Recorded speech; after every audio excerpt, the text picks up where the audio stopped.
Hi everybody, and welcome back to this X-Plane 11 stream. We're on the ground here in Italy. We're going to be messing around in the Icon A5, only because I saw a squirrel put one out from Microsoft Flight Sim and it looked amazing. So I said we'll jump back into X-Plane and give this a run around the block to see what it's like. I do hope you're keeping well. The airport in which we're situated is called Alvaro Leonardi Airport. It's located in a place called Terni, about 30 odd miles north of Rome. So our plan today, we're going to Rome. That is the plan.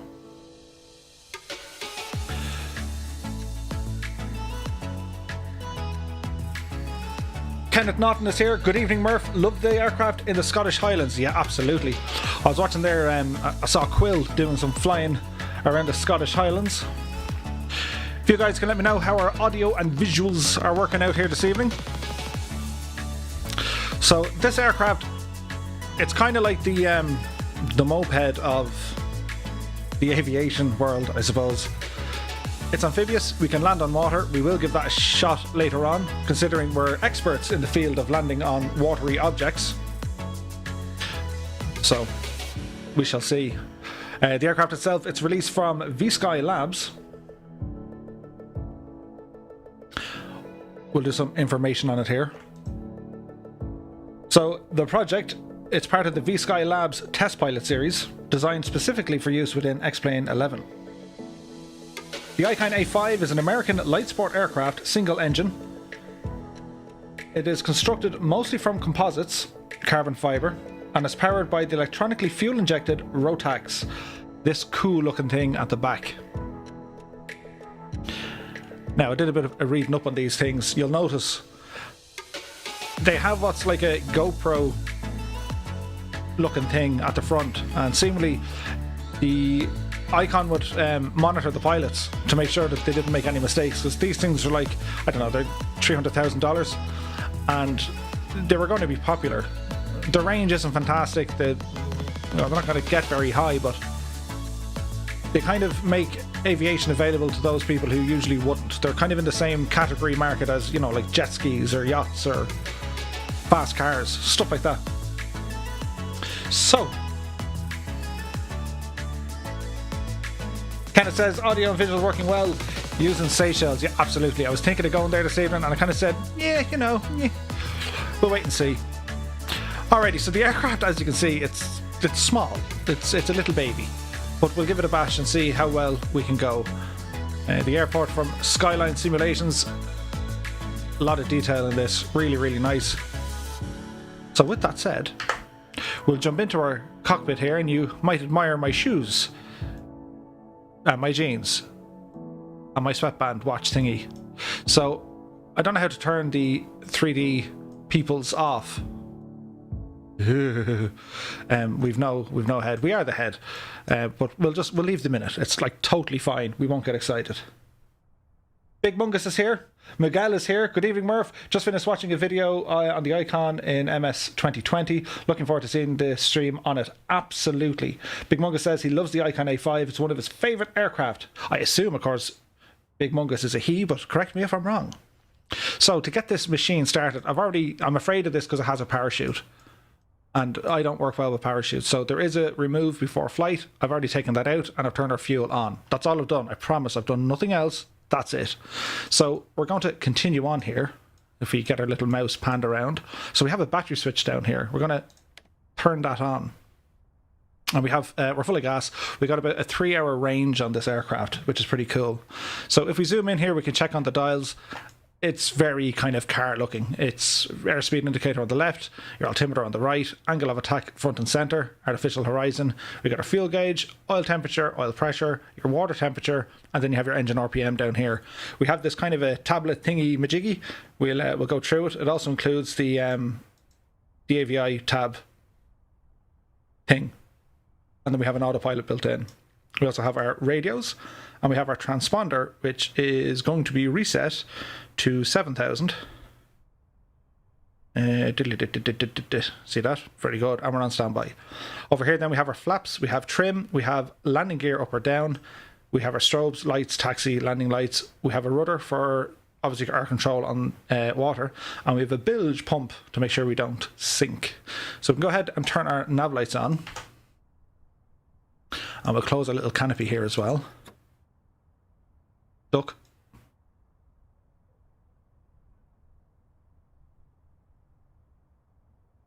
Okay, so to start this machine, there's no real mixture. We got a throttle down here with our arm. We have our remove before. Ah, that's how it goes back up. Okay, our remove before flight. So we'll turn our mags to both. We can't see the prop, so we're just going to clear prop. And that was it. It started. Fantastic. So we have little window thingies here. There we go. And they're both closed, so it's nice and calm inside the cockpit here. Get our taxi lights on. Strobes can come on here also. Now let us see this setup. Ooh. Not sure what that's doing. So we've A, B and C. There's our here for. It's from Go Slow. And oh look, there's a button. There's a click spot. So if you hit the icon A5 button, it's like magic. The wings fold. Now if they go behind, they're going to clip the engine, so let's put them back, shall we? So we'll pretend we just rocked it up here in our car or whatever, towing this on a trailer, and now we're ready to get going. I think that's just turned off my screen. Now I have my trusty Garmin GTN 750 running here as well. I think we're going to need it. There's the AVI tab. Here's our avionics up and running. I think the Icon has a 5-hour range. Yeah, I think it's something like that, in around that. So our plan is we're going to fly down to Rome and do a bit of sightseeing with ex-Europe, because why not?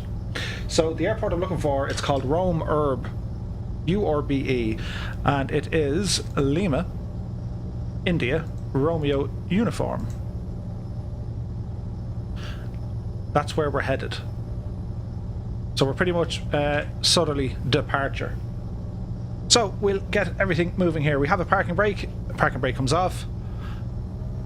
Add a spot of power here. Now I imagine we're going to be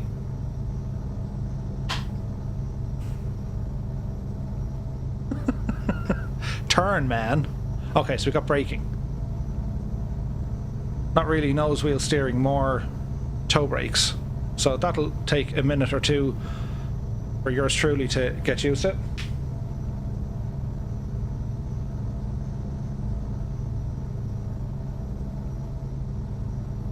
Behave yourself. Bit of an animal on the ground, this thing. So we cycle through our views here. Nice wing shot at the far side. Oh my god, this is so much fun to steer. Could be worse. How is this going to work on down the runway? Place your bets now, folks. So we're going to make a left turn, back taxi, turn around, and then we're going to head out. So we can go ahead and turn our transponder on. We'll set our flaps to take off once we get down to the bottom of the runway. Landing lights can now come on.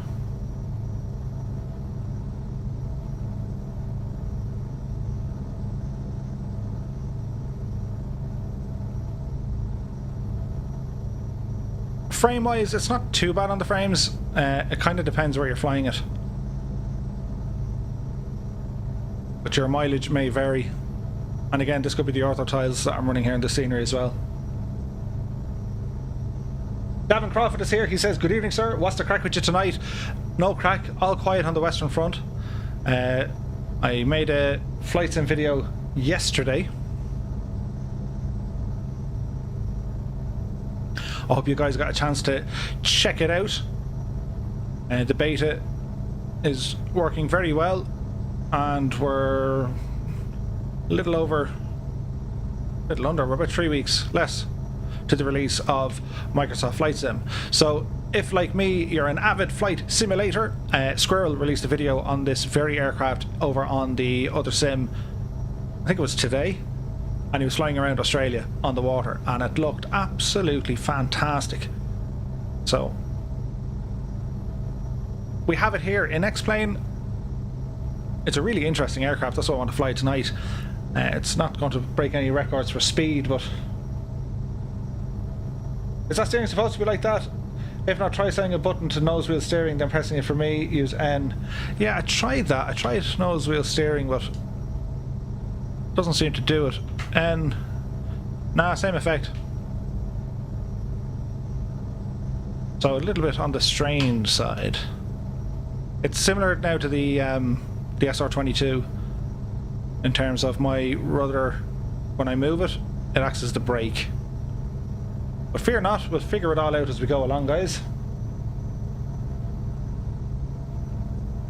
As we get ourselves lined up on the runway here with our V-Sky Labs Icon A5 bottles of water. The good Ishka to keep us going. Okay, this could be challenging. Right, so notch your flaps. And we'll give it a lash at this and let's see what happens. So power set. The rudder is definitely more responsive. Airspeed is alive. We're coming up on 40 knots. There's 50, it's getting lighter. And we're airborne. As our frames hit the kind of mid-30s here, we're not going to worry too much. There is a positive rate. Bring your gear up. Keep an eye on that flap speed as well. Anything over kind of 75 is outside of our white arc. So we'll continue our climb here, nice and easy.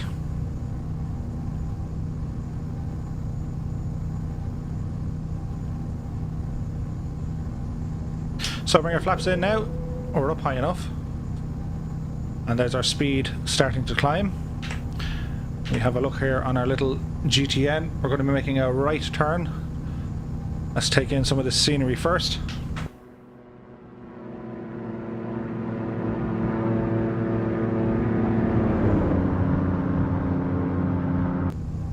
So the lights are super bright. As we try so much way to get ourselves trimmed here. So I'm going to turn off these big glaring lights as we start our turn here to the right hand side.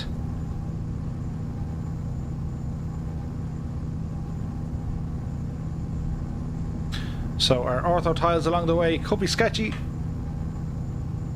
but we'll worry about that now in a while.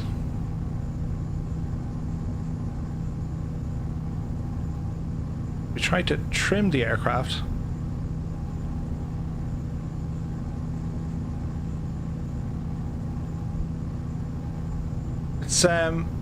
It's a bit of an animal, this.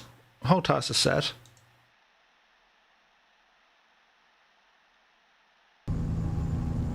Should be doing what it should be doing. We'll watch our speed here as well.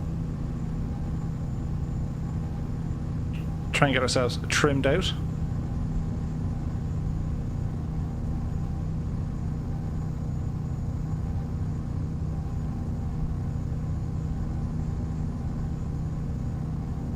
It's somewhat behaving itself now.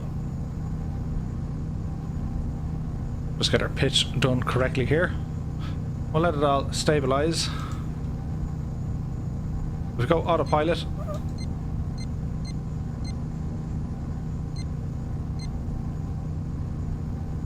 So if it's on heading mode, there we go.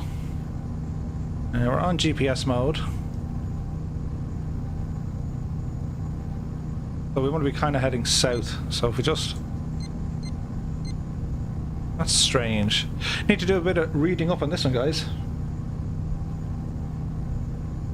Stuart Payne is here. Good evening, Stuart. I hope you're keeping well. He says, I've just been watching this exact aircraft over on MSFS, and the difference is huge. Yes, the difference is amazingly huge.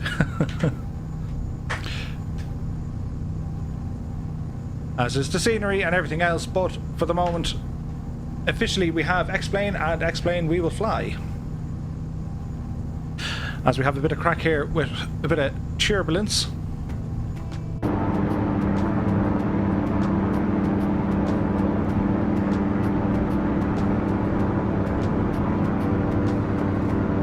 It is a beautiful looking plane.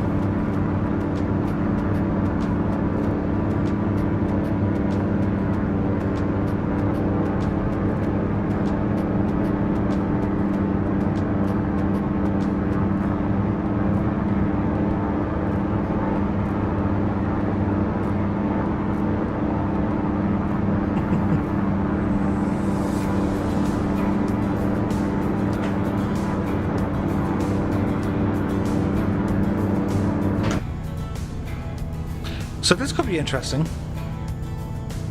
with our weather artifacts and our sketchy ortho, but don't worry guys, it's all totally fine.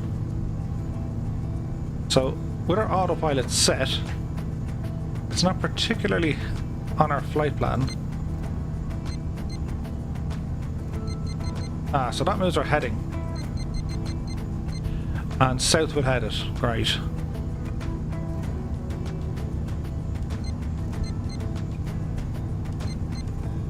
And that's our vertical. Okay, now we're getting the hang of this.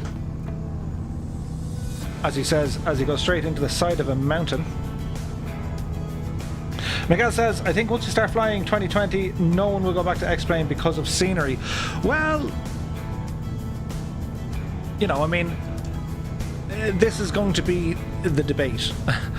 There are now videos coming out of the open beta. You can see the guys flying it as the sim is pretty much going to be released. They have different versions than what the beta currently is. They have press preview kits. They seem a little bit different. I don't know. Like it's to have global scenery at your fingertips without the need to download ortho tiles and have this sort of discrepancy. It remains to be seen. And like, who's to say Bing doesn't have the same limitations in some areas? But at least someone else is going to tidy them up, you know?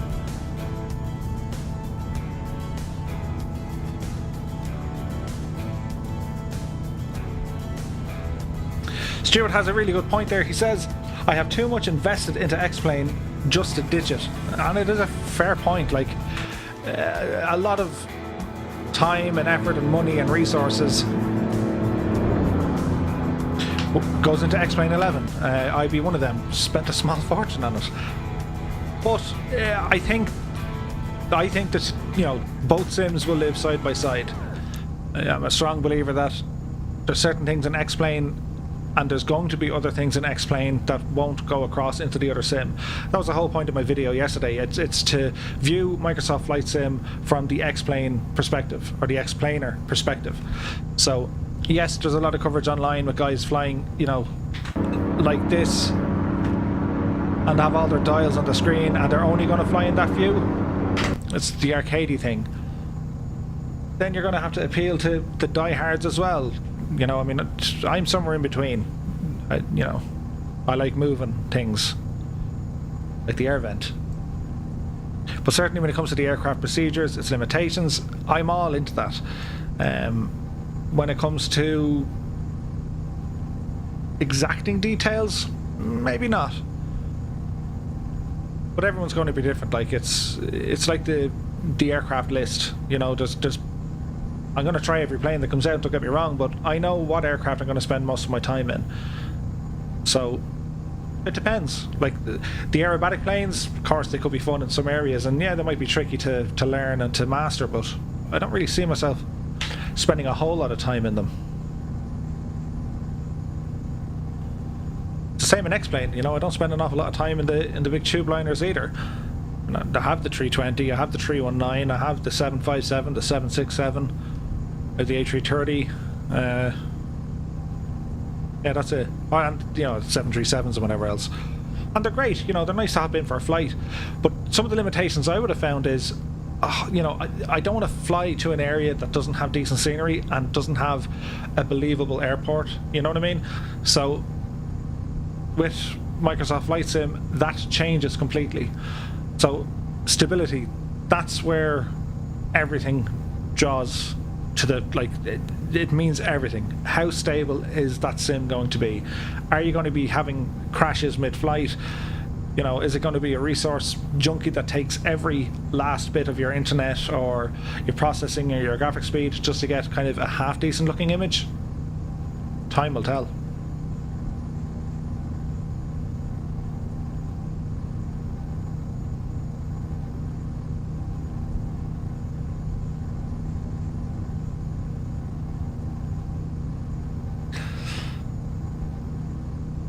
So discussions from our chat here. The cockpit in the Cessna 172 in 2020, it's very unreal. Looks, dare I say, FSX once again. Yeah, so the G1000, these are the basic release. This is the base game or base sim platform. So what we've learned from FSX and P3D and even X-Plane, you're going to get the third-party devs. If a certain aspect of the sim doesn't get the attention it needs, well, that opens up a niche and a market for a third party to start developing there. We see it in X-Plane. How many weather engines do we have? We have different avionics. We have the GTNs. We have the G5s over on X Aviation. TorqueSim, I think, work behind them, or what's the name of them? Oh, I hate when that happens. X Aviation.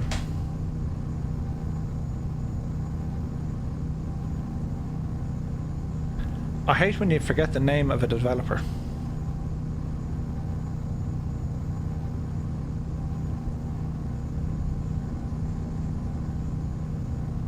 The AFM.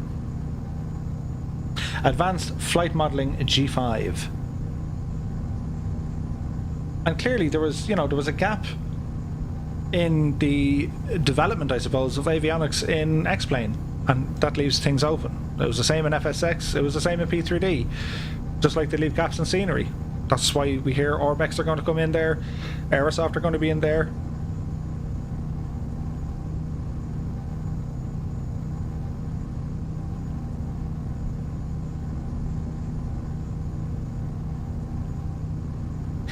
Yeah, so Stuart was saying, if I can follow real-world procedures and problems in Microsoft Flight Sim in the TBM, you'd be happy. But it has to represent the realness. Yeah, like it's like, put it this way: if Microsoft Flight Sim and Asobo if they were to push out a 737, for example, and then PMDG push out a 737, well, which one do you think is going to be more in-depth and more critical of the systems and the entire simulation? That's kind of where we draw with this. And the aircraft list that's in Microsoft Flight Sim, be it from the microlights, which is, I would class this as a microlight, the smaller GA aircraft, you have a couple of aerobatics in there as well. You have the turboprops like the TBM, you have the biz jets and the airliners. And I could be very wrong here, but I think these are kind of the base level. And for, as we used to call them, for default aircraft, like, they are off the hook. They're like, they look amazing. The sounds of most of them are top drawer stuff as well, and the handling is actually quite good. So it's hard to know, really.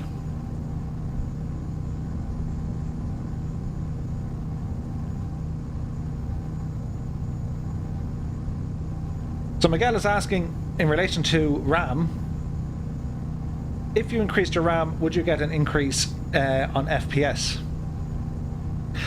It depends.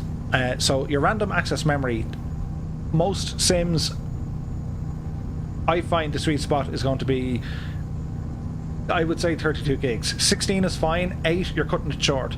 And for X-Plane, because you have different plugins running and whatever applications you have running in the background, the RAM would want to be certainly up around the 32. On the last system I had, when I went from a 16 gig up to 32, it was like day and night difference. It didn't necessarily get me a whole lot more frames, it got me maybe 5 or 6. But the PC's ability to deal with stuff, a little bit better. It wasn't as laggy, it wasn't too bad. Have you looked at Project Lasso, or Lasso? There was a really good video. I'll try and find the link of it.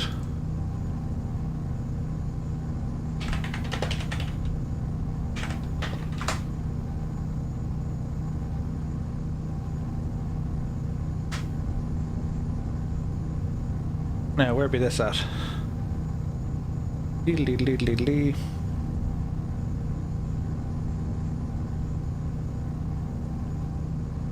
So Aerosim Gaming did a very good video just about Project Lasso, or Lasso, depending on which way you say it, I suppose. And that's basically a CPU optimizer. It's kind of like your task manager, but you can tweak it. So for me, Project Lasso had a huge impact on my last machine, and even on this machine it's having an impact, because you can set various profiles, you can tell the PC what cores to use and what not to use, and it's, if you can get your head around it after a bit of testing, on my system, and a lot of people would argue this, but they would say threaded optimization on X-Plane should be turned off for the best performance. Whatever's working with Project Lasso on my machine, it actually works better with threaded optimization on, so I'm getting a lot of exposure, if you like, on all cores. So for example, if I were to bring up Project Lasso now, I have 1, 2, 3, 4, 5, 6, 7, 8. So I have 8 physical cores, and then you have 8 logical cores. No. But it's a 16 core CPU. And I have anywhere between 15 to 20% on every single core. There's not one core shooting up. So the utilization is quite good. And, you know, the clock speed is 5.1 gigahertz. I can get it to 5.5 and still maintain cooling, which is kind of cool. But the CPU is running kind of 20% in X-Plane. The CPU, its load and how fast it's getting data versus the GPU. This all comes back to optimization. So I can turn the reflection detail now off. And we're pretty much locked now at 60 frames. And a much smoother experience, I might add. So there's a lot of things to consider. CPU, when it comes to flight simulators, your CPU, number one at the moment. Microsoft Flight is a little bit different. They're trying to lean it more into the GPU because, well, you can see it. The lighting engine is amazing. The weather engine is amazing. In terms of the actual flight dynamics, well, they're going to be running off the CPU. How the wind and all this affects the aircraft, that's going to be CPU power. So you want to start with a decent CPU. With a decent CPU, 16 gigs of RAM is going to be fine, and then a graphics card of some description that, you know, the 1070s, even a 1060 is going to be fine.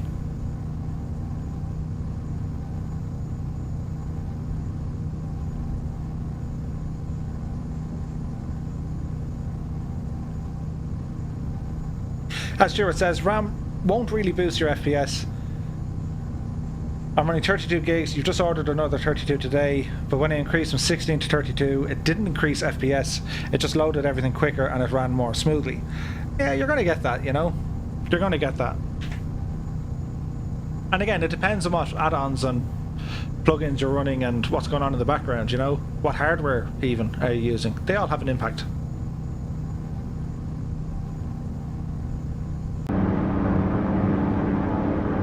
The sound of this thing, it's awesome.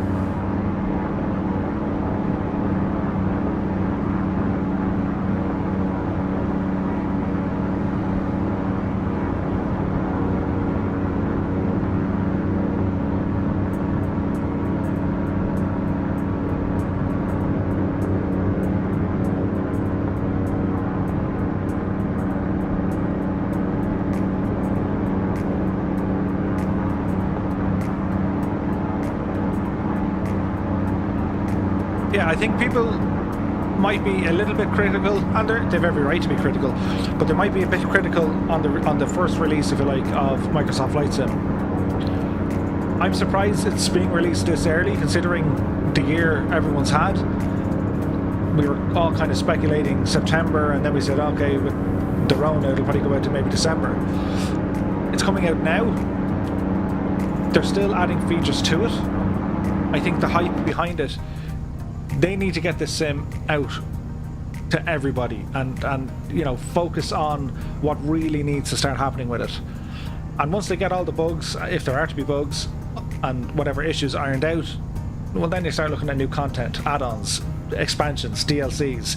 They've already talked about VR, they've already talked about putting helicopters into it, different sceneries. You know, there was a post floating around there about Dash 8 being an add-on. Orbex are going to release and port over all their own stuff, so it's only a matter of time.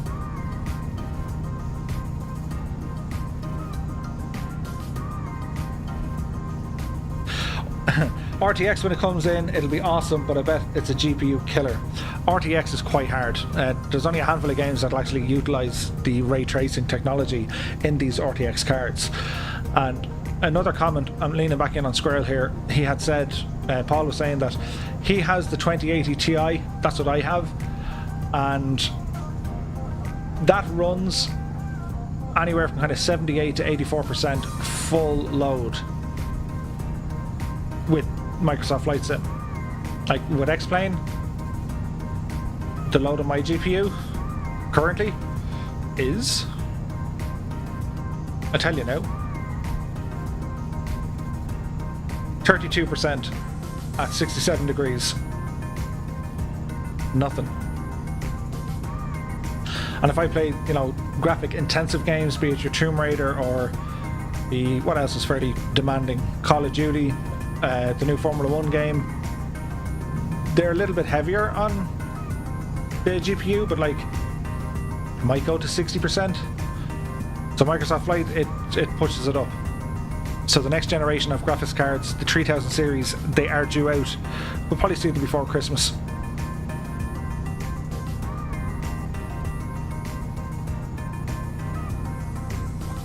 Occo Finn is here. Good evening to you. Thanks for joining us.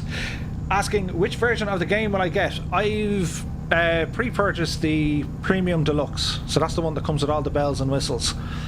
So I'm really looking forward to that. And on launch day, as I said, as soon as it's available to download and to launch, the second it lands, before I even set up my settings, before I figure out how to, don't hit me mic, before I figure out how to set up all the views and whatever else, because I haven't figured that part out yet. And like I have access to the sim. It's I was alpha testing and whatever else. I haven't spent too much time figuring out how to do everything. I just want to see what it's like and report whatever bugs. But as soon as all that's done, I'll be going live on the stream, and we shall do it together. I'll figure out things. If you have to work that day and you're on Irish time, well, by the time you're home from work, I should have something figured out on how everything works. I hope.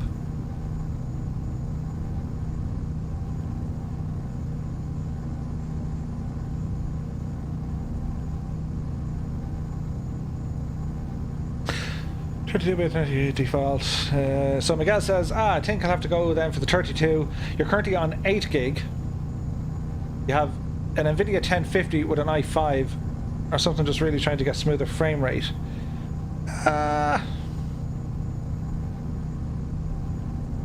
Like, it's not the worst. I mean, like, you know, it's the advantages and disadvantages, right? With the PC version, we have access to all the hardware that you've invested over how many years? Yeah, so you have your, with me, I have all my Thrustmaster gear, and like that stuff isn't cheap. If my PC wasn't up to the standard that I think I needed to be at for Microsoft Flight Sim, I'll just get the Xbox One version. Like, it's releasing on the Xbox One, not even the next gen. They're going to try and put this out on Xbox One. So even with the graphics settings turned all the way down, it's a good looking sim. And at times it knocks X-Plane in terms of the visuals. The systems modeling and the physics, perhaps, that's where it gets hard to see who's going to be ahead. But we've spoken about this before, like, Laminar aren't going to rest on their laurels here. They got to get Vulkan up and running and actually pushed out and closed. Like, I think it's beta 18 tonight, or 17. There's a new beta anyway.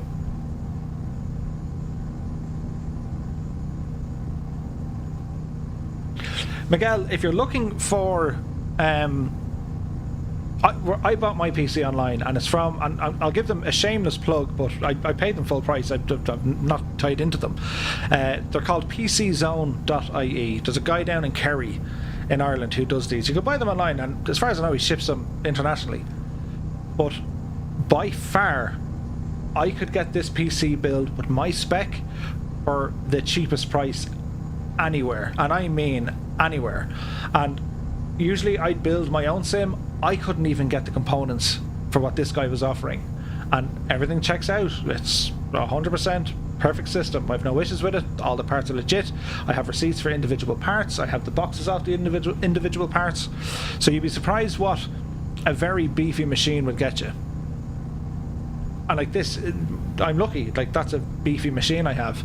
It's an i9. I don't even have to overclock it. Like, that'll boost itself to 5 gigahertz. I can push it if I want. It has 64 gigs of RAM, which is probably too much, but I use it for video editing and all that good stuff. and it has an RTX 2080 Ti, the 11 gig version, the 11 gig card. And then I have it, there's a couple of NVEs in it, a couple of SSDs, and then I have my entourage of external hard drives for all my ortho. Terabytes of the stuff.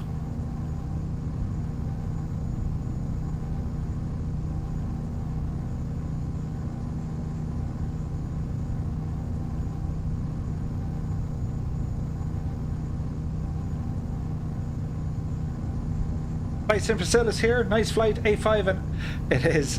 It looks amazing. Yeah, have a look into it. If you chat me on Discord, if you want, I can certainly point you in the right directions of a similar build, and it depends completely on your budget. But you'll get something like, let's be very realistic about it. If you want a PC that's going to get you the recommended settings, be prepared to part with somewhere between 1,000 or 1,500 euros, I imagine. If you want something that's going to get you the ideal or beyond, double it. Or not, you know, maybe a little bit more in places here and there. So we have 60 frames as we approach Roma. Have you ever been in Rome, lads? Rome is my favourite city in the world ever. And I was only in Rome, when was I last in Rome? Before all the madness started. Myself and my wife headed off to Rome. We've been there 5 times or 4 times? I think 4 times. Maybe it's 5 times. We just love Rome. So on our little sightseeing tour here, our airport is going to be over to our right, which it is. It's out here somewhere. We can zoom in. So we have stuff out here. Rome is serviced by 2 relatively major airports. You have Campino, or Ciampino, I think it's Campino, to the south of the city. And you have the other one to the north. So my plan is, there's the Tiber. We're going to find the, well, the usual. There's a train station. That's a little airport in which we want to fly into. It's right in the heart of Rome. Look at that. It's beautiful. It's just a nice small little one. We have various football stadiums over here on the right hand side. If we zoom in, we can see the Vatican. There's the Tiber. As you come down along this direction, we have the something de Manuel, basically the altar of the fatherland. You're back in towards the Forum, the Colosseum, and what else then? The Palatine, the Capitoline, the various hills, the Tremini Station. Really amazing city, this place. Absolutely amazing. If you ever get the chance to go there, go there. Beautiful.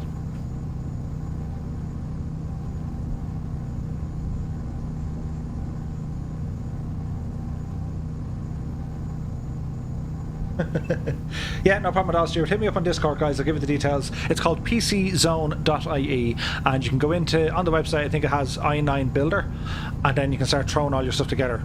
And the guy who runs the site, he's 100%. Doesn't mess you around.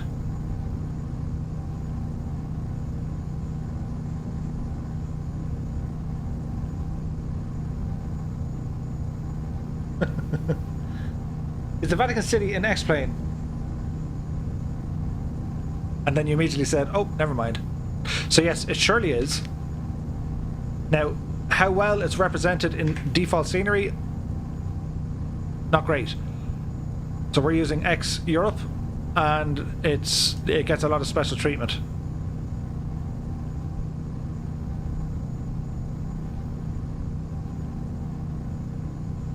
So some of the major landmarks, for example, we have the Mausoleum of Hadrian, which is a big, massive, I think it's the Castel de Sant'Angelo, which is over one of the bridges here. It's not really there. You can see roughly the shape, and then you have the aqueducts. I don't see any aqueducts, but they basically run into the back of the Vatican as well.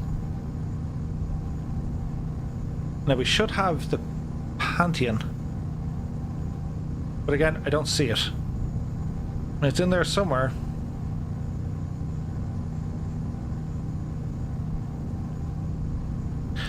Then we have the Colosseum. You have the Forum just to the north of it. The Palatine, the Capitoline. Here is the Circus Maximus. Further on this neck of the woods then, you have just these fantastic bats. They are chat bonus points. Who can give me the name of the bats? Who built them ones?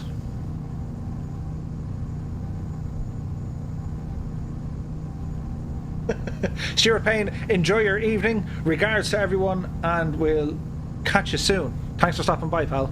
Enjoy your night. So anyone in the chat who will tell us what emperor or emperors built the bats, them ones, in this geographical location. So we are going to turn our machine here to the right.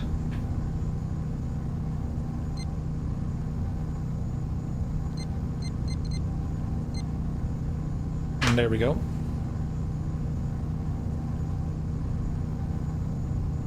Thermal baths, yeah, that's them. But they are thermal baths. No, were they thermal? Yeah, they will be thermal baths.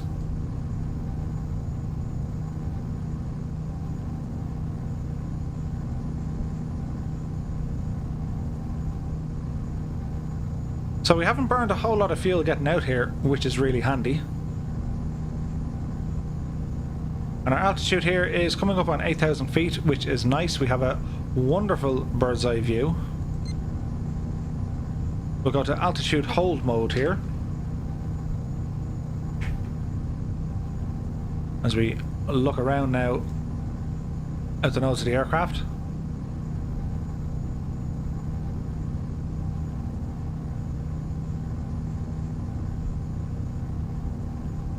So, in fairness, ex-Europe does add a whole load of buildings. And they're fairly well optimized as well.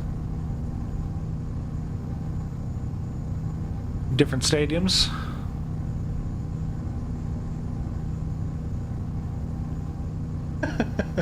I used to know the names from classical studies, but not anymore, so I'll go with Caesar. It's not a bad guess. I should know this. I've been there twice at these baths.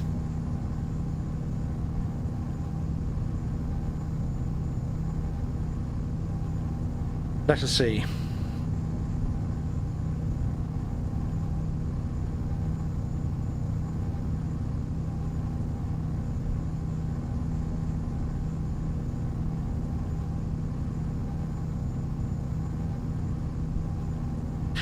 The Carcalla baths.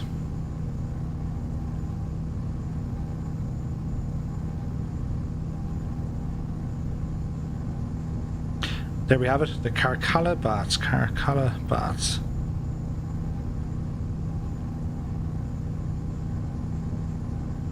The baths of Caracalla were the city's second largest Roman baths. They were built between 212 and 217 in the reign of Emperors Septimus, Servus and Caracalla. They were in operation until the 530s and fell into disrepair. So there's a bit of knowledge for this evening. As we fly over the Vatican, we'll jump outside here and get some we'll get some nice music going.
looks fairly good, right?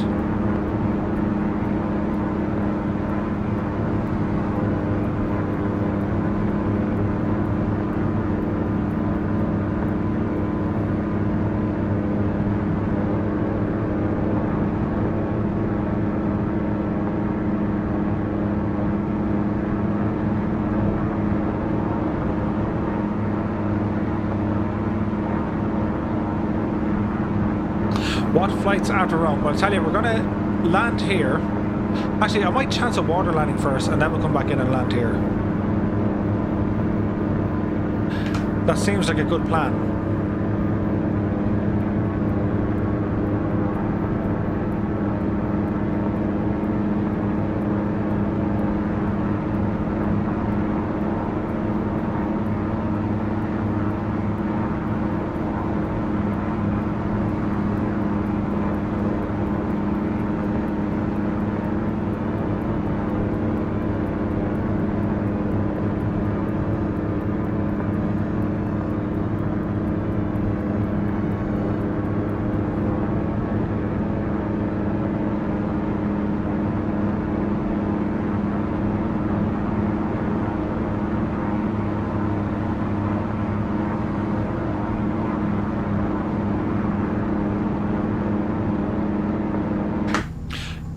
Yeah, we'll do that. We'll go for the old,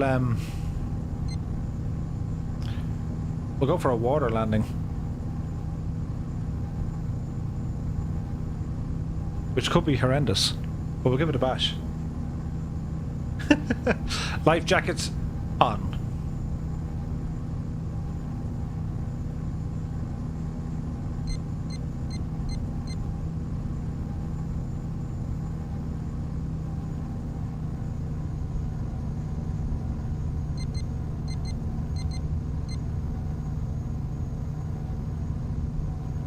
So we'll control our speed on our descent here.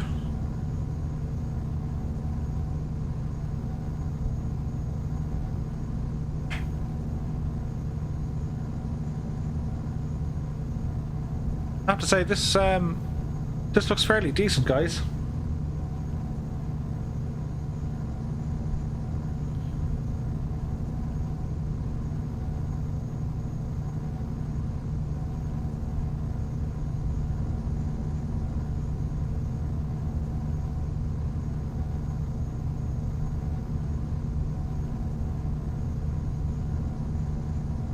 This will be interesting for a water landing. Once we get out to the coast, we'll turn back on our reflections here, just to try and get the best visual experience. 90 knots here as we're descending, just coming down 6,700 feet. Our plan, we're going to head for this coastline, probably land in a northerly or an easterly direction.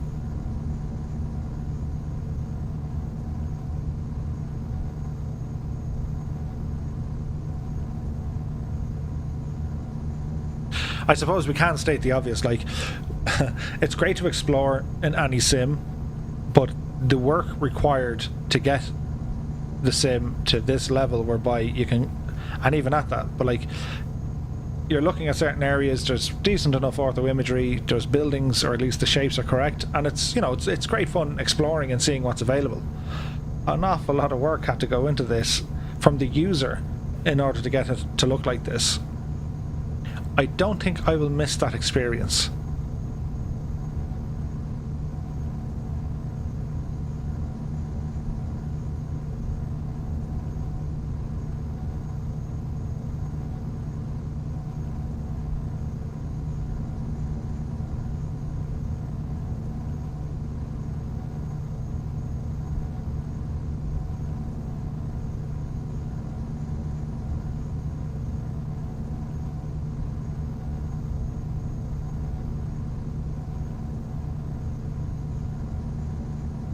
So we are right beside, that's not right, we are right beside this guy, and this is Leonardo da Vinci International Airport.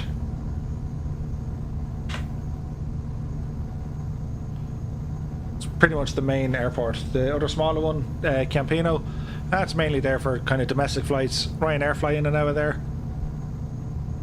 It's a fine airport, like it's grand and small and quiet.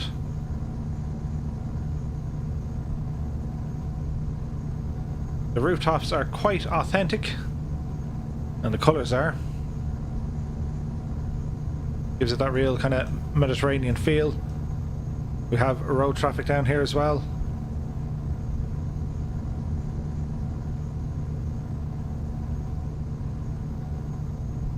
With trees and tree shadows.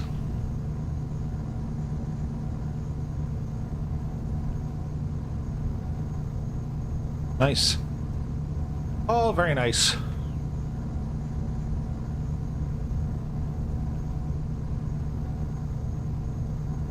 Yeah, like, wouldn't it be... Well, soon it will look this good by default. And I remember Austin saying in an interview, you know, he was asked about using satellite imagery, and to be honest, I don't think he's a fan of it, and for probably good reason. You know, like, there's trees there that, well, they're not really trees because they're not modelled anywhere else. You could have shadows already casted on the scenery. You have things like clouds, and I know you can tidy them all up, but even looking at some buildings and the way they sit, you have these weird photos and stuff sticking out. So I think Austin is more about building a believable world and having, you know, correct mesh and points of interest maybe on them.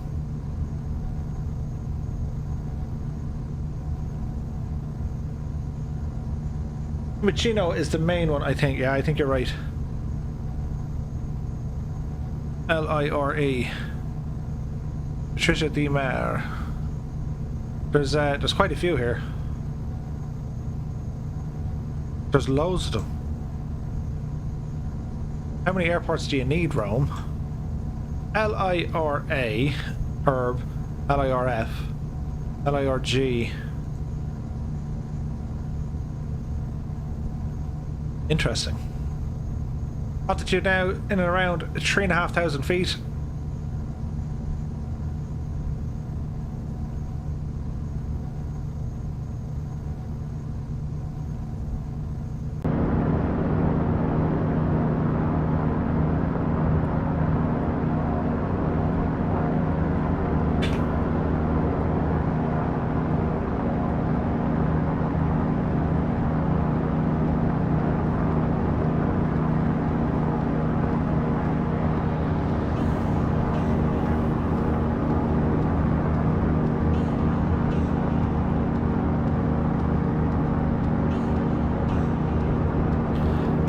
Messing around with my camera views, but that looks kind of alright.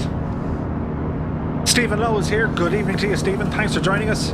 We're bombing it around in the Icon A5, the V-Sky Labs version. We took off from Alvaro Leonardi Airport, back up near Turney, just north of Rome. And we're going to attempt a water landing here out with the coast.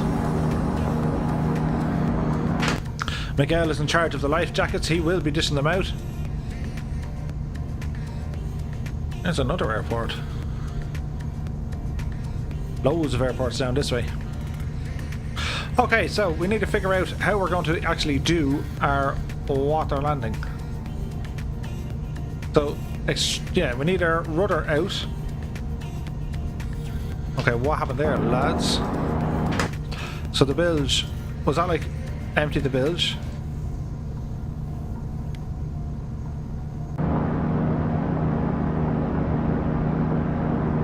So we have a rudder at the back here. If we jump in and lower it. There it is there. That will allow us to steer on water. I don't know what happened to the bilge. I wonder did I break it? Let's fix it. And we'll see. Okay, autopilot off. We want to get our angle of attack and speed and all these things done correctly. Stephen says he just had his first flight on his new rig using his new honeycomb yoke. Jealous much, are we? Yes.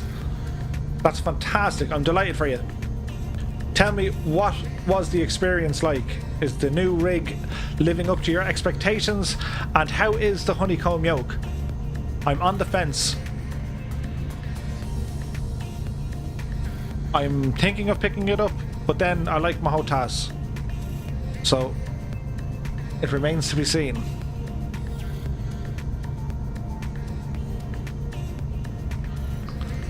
We said we turn back up reflections just to make it look.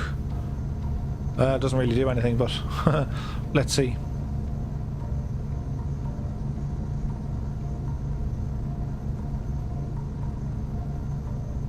Kenneth says, rudder only used for taxiing. Gotcha. So, leave that where it is.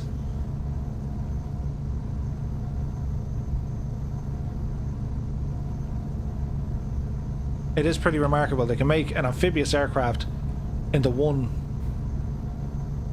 It's not quite a plane, not quite a boat. It's somewhere in between. Okay, so we'll head for the sea. We don't have big waves to contend with that I can see. The winds are calm.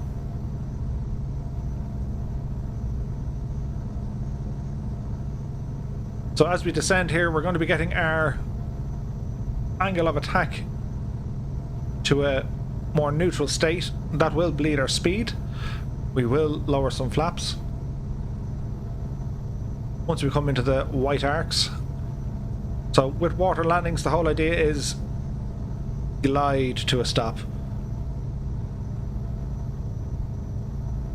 and give yourself plenty of leeway. So here's some flaps being lowered there now.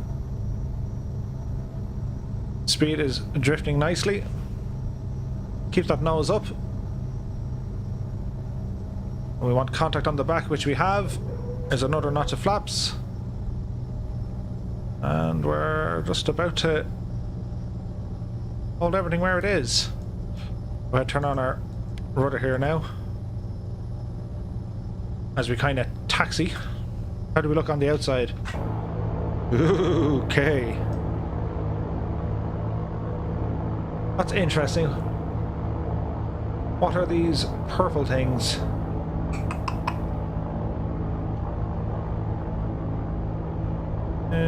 Reset. A bug, maybe?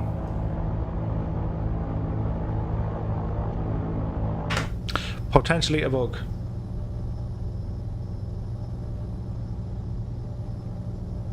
Stephen says his X-Plane is running like butter. The yoke is fantastic.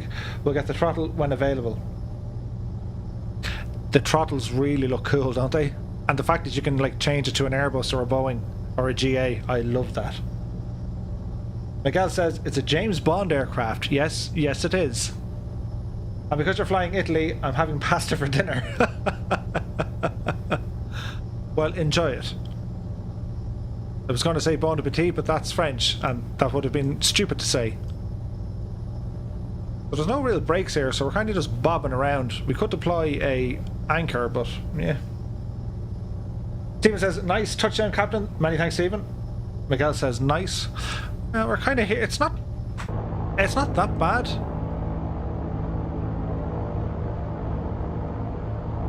Like, it's yeah. Like, it's just not fair to compare. You can't compare. Let's turn off our engines. That should stop us. As everything goes to a hush.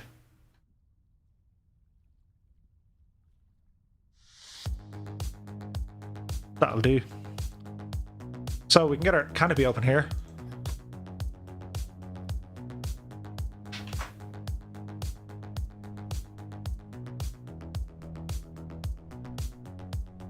As my clouds have a think about what they're trying to do. It was some serious clouds.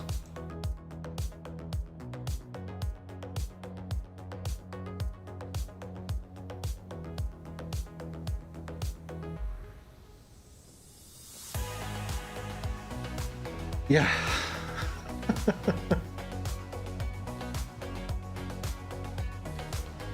These are virtual Adidas. Yes, and they're virtual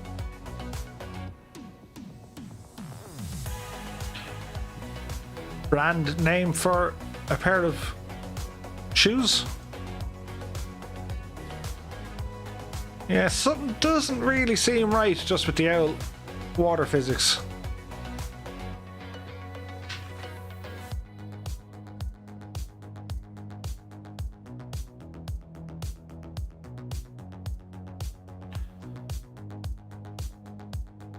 Now again, this isn't stock X-Plane water. This is kind of tweaked a little bit with Ultraweather XP, which does make it a little bit interesting.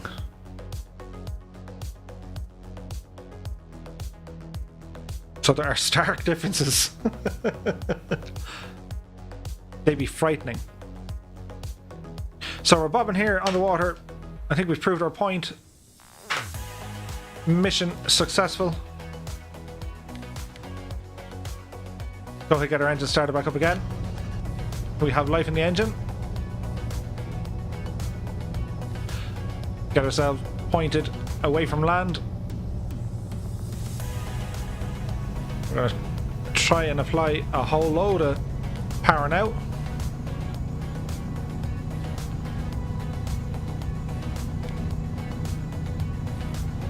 So we're going to wait for our airspeed to come alive, which it is gradually, as we're kind of rocking and raving across the water here.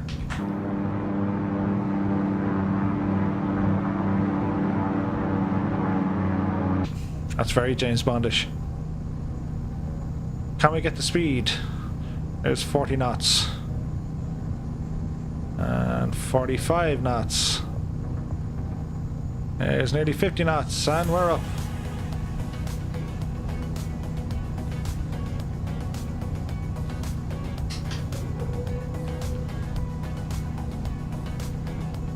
Airborne.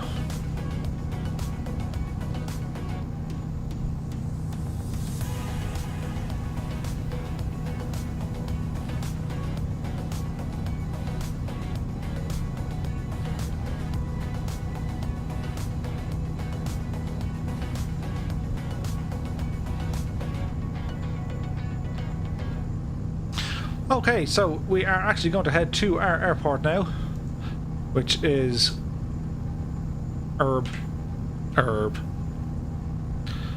So we want to set our heading to this course. No, we don't. Autopilot. So heading needs to come all the way around. No.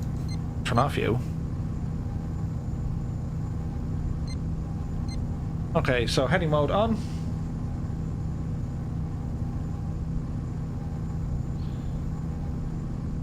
And we can continue our climb here. Speed is looking good as we consult with our little machine over here, our GTN.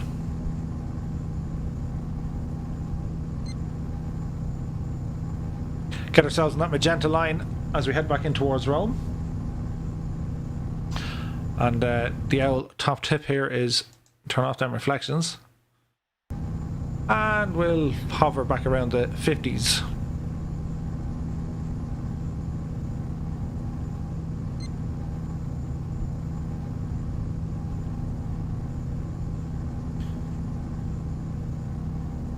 Bring our RPM back a touch. We can lower our rate of climb.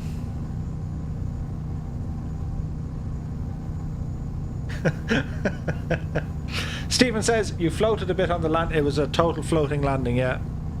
Loaded it.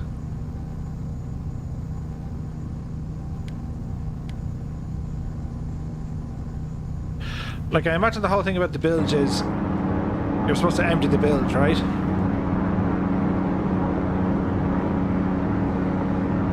I think that's what they're trying to get at.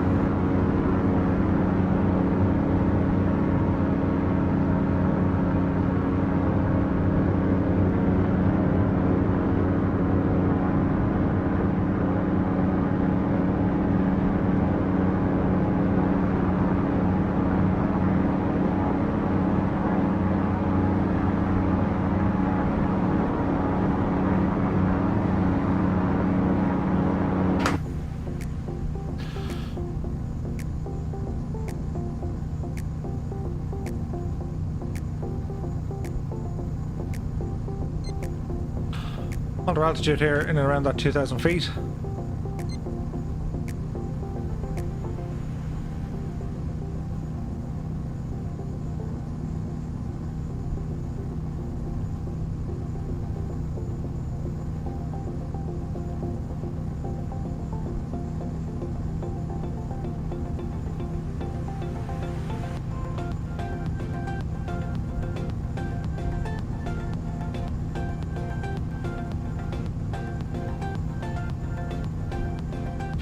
Bring our RPMs back down here a small bit as well. Watch our speed as we're absolutely pumping it for this aircraft. That's keeping everything within its normal limits.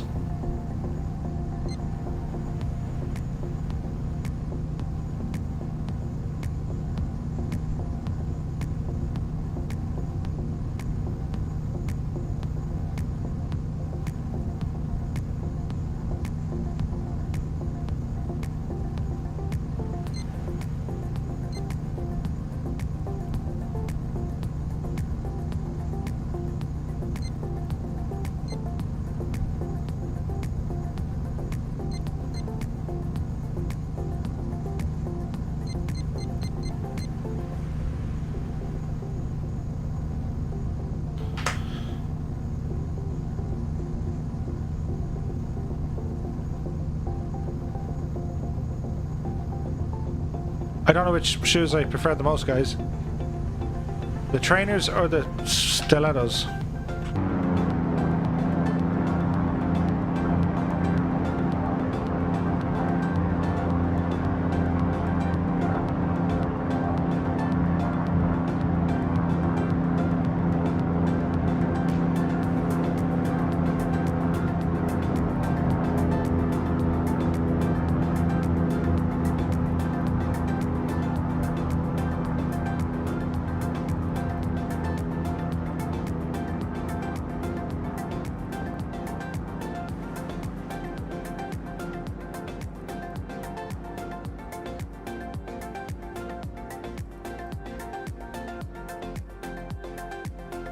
It looks fairly okay, guys.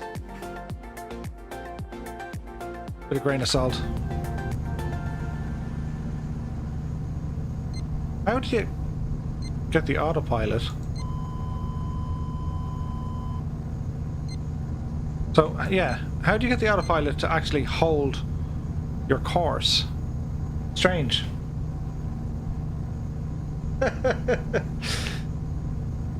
Hampus is here. Good evening to you. I hope you're keeping well. Steven says, pre-ordered FS 2020 Deluxe last night. The countdown begins. I'm 46 and feel like I'm waiting for Santa to come. Right? That is exactly what it's like. I was going to put a timer up over the... Where is it? Over this thing. And, no. I might do it beforehand, though. But, yeah. I cannot wait for the actual full release. My whole thing is just go exploring and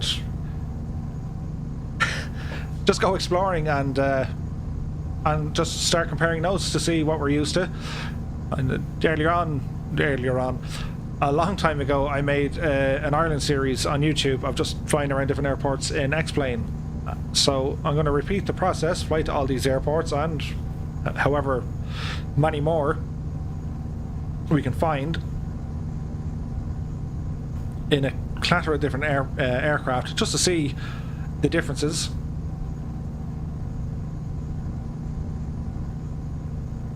Kenneth says, depends on who's wearing the stilettos.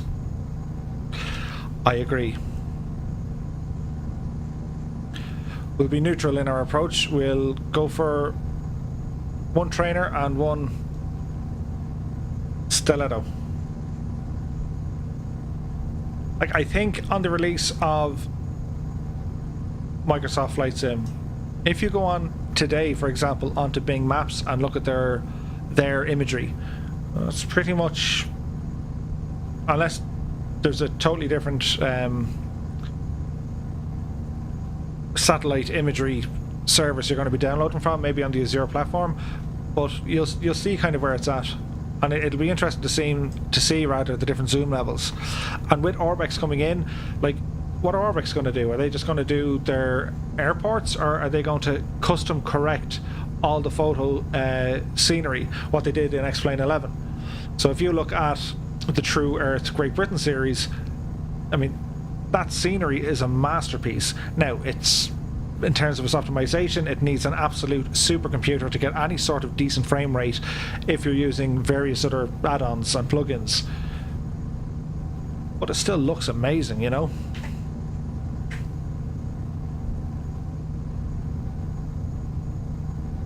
So Hampus, we took off from Alvaro Leonardi, which is north of Rome in a place called Terni.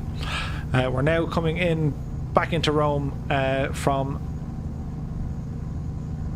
I want to say, the west. Right now, we're coming back in. We're heading east. We flew over Rome. We headed out by the Leonardo da Vinci airport. We did a water landing, which was, it was what it was. And now we're heading back into Rome itself. So we have a bit of sightseeing to do while we're on this side. So our approach now coming back into Rome. So on our right hand side we have the old city, the ancient city. You have the Colosseum, the Circus Maximus, which is this guy down here. You have the Forum, the Palatine, the Capitoline, all that good stuff is here. Moving up along then we have the something Manuel, I forget the name of it, but it's essentially the altar of the fatherland. Then this square which leads you down towards, what's down this way? The Spanish Steps are down this way up to the right. The Piazza Novana down here a little bit. As we cut across this way, the Pantheon should be in here somewhere. I don't see it modelled unless I'm blind, but I just don't see it. And one of the squares down here you have the Piazza Novana. Actually, let's do this. Ooh. So there be nighttime Rome. It doesn't look too bad actually. Them headlights are a bit of a sight, but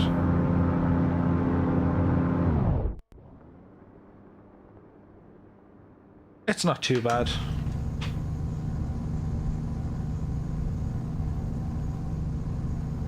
Guys, I think we're just absolutely ruined when it comes to a lighting model. I would consider that nice, but when you see what the other thing can do, it's just like, that's not lighting. That's just like, we don't know what that is.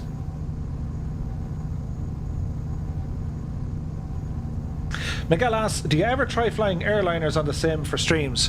Have I streamed an airliner? I don't think I have. Never say never. There are times I like jumping into a 737, putting in a very basic, and I mean a basic flight plan, and go through a couple of procedures that I'm comfortable with, and then go flying. As we turn off our autopilot, we're going to get ourselves lined up at our airport here. So we're going to spin over to the right, get ourselves on the correct approach, watching our speed here as well.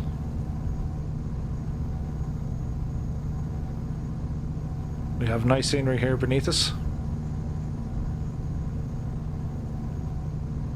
So our landing lights are on. We're just going to watch our speed here on our approach.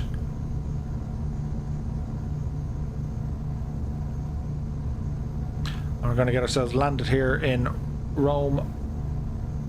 Is it Urb or Urbe?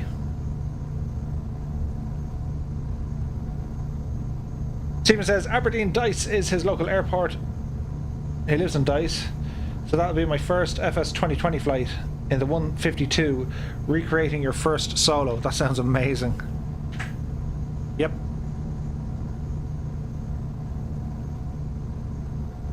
I shall be flying in the steam-gauged Cessna 172. That's where I did all my stuff. Well, this is going to be an interesting landing. So, landing gear deployed. And notch of flaps down. And let's see if we can get ourselves landed. 1,000 feet. Bit of a steep approach because we have buildings at the end of the runway. Don't know how accurate that is, but let's give it a bash, shall we?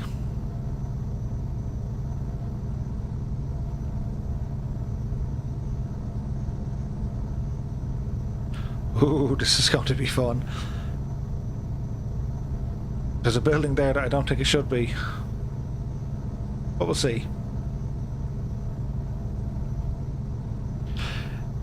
Like, you know, the visual eye candy aside, where this sim lacks, it is smooth.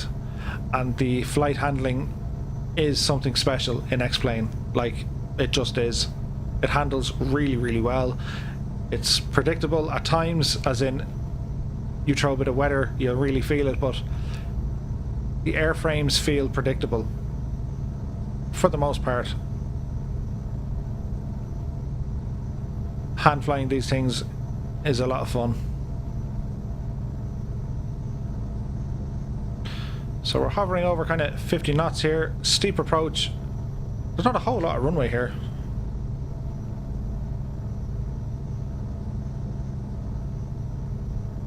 Let's see what happens. Here with the center line. We don't want to float this one too much. Little touch on the right first, but we'll take it. As we get our speed lower down here. Manual braking.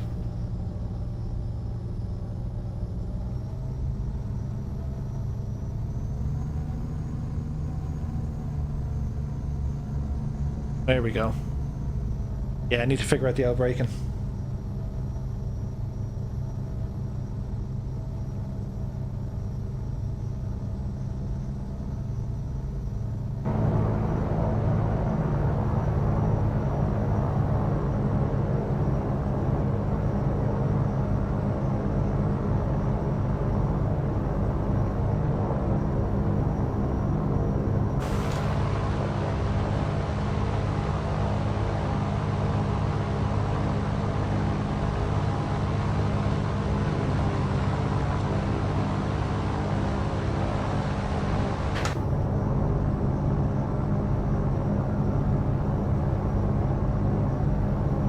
Miguel says, airliners can be complex at times. I like the VFR streams like this, more interesting. Well, low and slow is always great, but never take away from the airliners either. Stephen Lowe says, nailed it, sir. Thank you very much. We've got ourselves parked up here.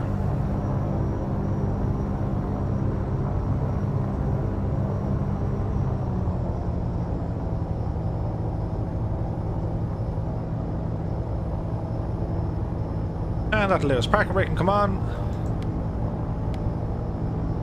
Landing and taxi lights can come off. Our strobes can come off.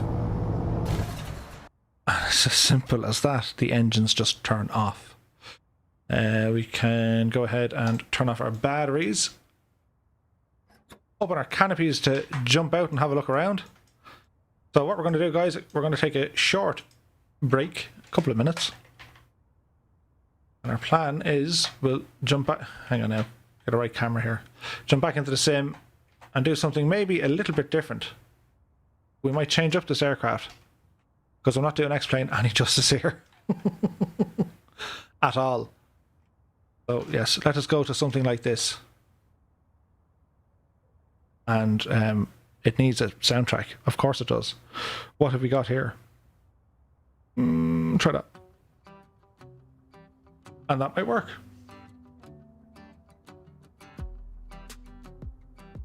Two good landings, says Kenneth. Thank you, Kenneth. Okay, guys. We'll see you in a couple of minutes.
Look what we have here. Welcome back, guys. We said we'd change it all up a little bit, just to keep it all interesting.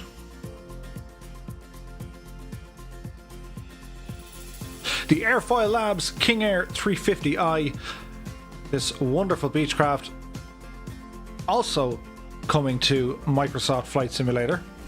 We're on the ground here over at Shannon Airport, back in the beautiful west-ish coast of Ireland. And we're going to go flying in this, as we will tip our hat to one of our viewers here this evening, to Stephen Lowe. We're going to fly to Aberdeen Dice, so we can compare visual notes in about 3 weeks' time when we finally get our hands on the Microsoft Flight Sim. But I will say, this aircraft is one of the absolute best you can get in X-Plane. Hands down. It's one of the best simulations of any aircraft ever. The SR22 from Torque Sim is right up there with this. They're sharing the pedestal at the moment.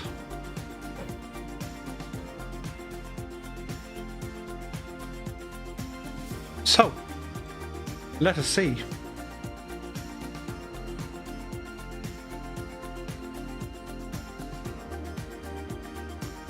Stephen asks, am I a private pilot? I am not, although I do have a few hours. It is something I very much want to continue. My endeavour is, of course, to get my PPL, transition to real flights. More for kind of leisure, maybe, or I'd be a handy tour guide, wouldn't I? So here's Rome, and we're going to land in the water, and then I can ask, you know, tourists and customers, we're going to go landing on an oil rig, and after that a ship. Now, we could die, but that'll be part of the package. That'll be like the extreme package. I could be good at this. Okay, the KingAir from Airfoil Labs. As I said, this is an absolute work of art, this aeroplane. So we've a whole lot of menus up here on the left hand side. My mush could be blocking some of them, but I'll tell you what's there. So essentially what we want, we have our remove before flight. We can turn on our GPU. I don't think we're going to need it, so we'll go without that for the minute. We're going to remove our tie downs and remove before flight. We want to be closing this door, but I did notice there's something open outside, so we'll meander out through the back of this airplane in running very fast mode. Turning right here, we'll hop out down the steps and make sure our golf clubs are packed away here. Like, we talk about details. Look at the details on this. This thing is like friggin' awesome. Have you guys used this airplane before? Because I think it's absolutely class.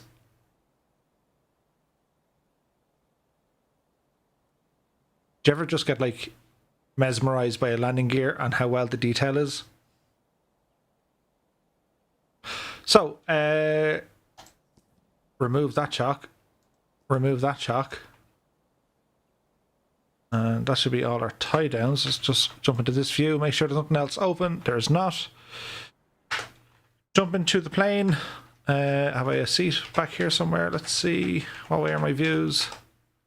Okay, they're all default, but let's see. Okay, sorry for the jumpiness of the camera. Right, guys, to set my views, I have my views saved to one of the buttons on my joystick. I'll show you this briefly, if you ever wanted to know how does one set up views. So see this number 4 here? I can move these. And what I have is, it says, go to save 3D cockpit location number 5, number 2, number 7, and number 6. So with the flick of this button here, it'll pan the camera immediately to where I want to go. Now, this is all outside of X camera, so we'll just use the default stuff for the minute. So I tend to use Control and 0 for my PIC, or Pilot in Command. I like using number 1 for the overhead. Everyone is going to have different preferences. Number 2, when I bring it down here, is going to be our lower panel and zoom in so we can see everything we need. So once you find you just pan around with your mouse and use your arrow keys. And once you find your view, just hit Control and a number on your numpad, which is your numbers down the bottom right hand side. There's number 2, and then number 3 has to be avionics, so we're going to zoom in here. So you have the greater than or less than symbol.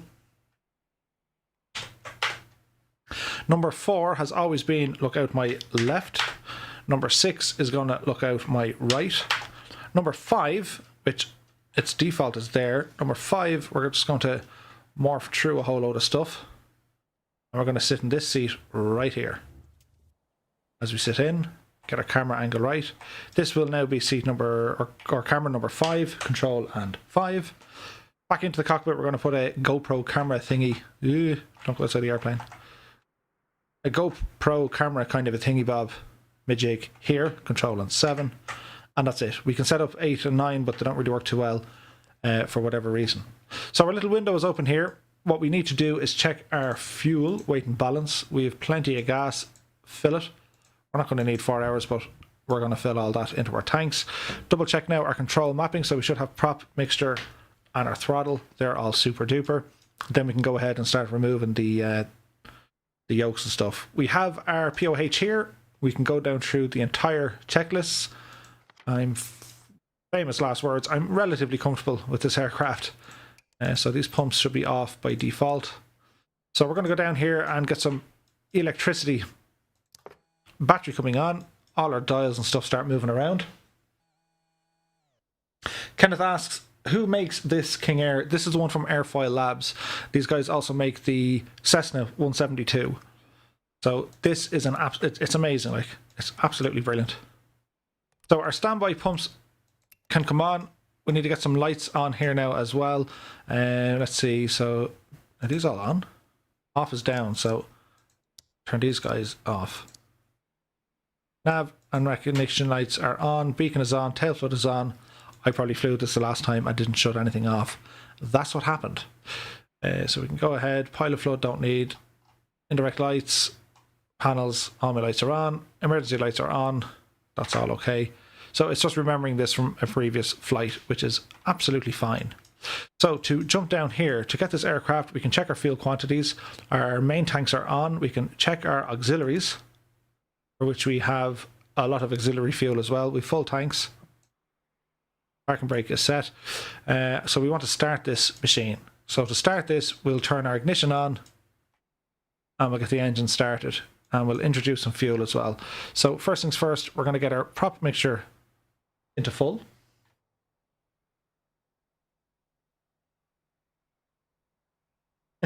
Stephen says, once we get to Aberdeen, stop over for a virtual pint. It's going to happen. You know it's going to happen. So lights are on, actuators are okay. Now this aircraft requires us to have our anti-ice on, I believe. So right engine ignition is armed. We can hear it ticking. And now ignition on the right engine. Turbine is starting to come alive. We will get torque coming in soon as well. Once this gets to about 14, we can introduce a shot of fuel. So at the moment we're in fuel cutoff. We're coming up on 14 into low idle. Our ITT is rising. We want to watch this for a hot start, and our torque, we want to watch it for a hung start. We're starting up good. And our engine is coming online. Turbine is stabilized at 63.9. That's good enough for me. Turn off this Cinema Verte just so I can see what I'm doing. So the engine start can come off, ignition off. We're now going to do the same on the right. There's the right hand side starting. Ignition can come on. There's already fuel in the system. I don't think I can move this one manually. Oh, I can. Yay! Didn't get a hot start. That's okay. So we'll keep this in low idle. Both props are now running. Turbines are running relatively equal. And our torque is slightly higher, but that will drop and normalize. Engine start to off, ignition sequence off. Reset our gens, make sure all is alive. Caution lights are okay. The prop will eventually sort itself out. Door unlocked. Close this. So the back door is unlocked. Do. Well, now that could have been embarrassing. That's okay. We were waiting for Miguel to jump back in here. He had to make a pit stop. So we'll jump back into our little seat here. And what's really handy with this aircraft, if you can see the way the cursor has changed, you can click and it actually puts you in that view for that seat. It's little things, but that's fantastic. The level of detail in this aircraft, this is better than anything I've seen in any other competing simulator. So let us bear that in mind. Next, we want to go on and turn on some EFISes, which they're already on, so it's just an avionics master switch here. These monitors will start powering up. I have a mod enabled which gives me my GTN into the machine. So I need to open this guy. These will all turn on. Map, we're going to zoom out. This be Shannon. We're going to go a direct to mode and we're looking for Echo Golf Papa Delta. So Echo Golf Papa Delta. Dice. Is it pronounced dice as in dice? It is 357 nautical miles away, but this aircraft is fast and will absolutely tank it. That is the plan. So we will set our altitude here. I'm here to meet. Here we go. We're going to go for 22,000. Which all looks fine. Radios, don't worry about the radios for the minute. We'll give ourselves a pretend squawk code. I should really be flying this online, but sure, look it. We'll go to altitude reporting. Our bleed air valves are already open. We have sufficient air conditioning and pressurization is going to be grand as well.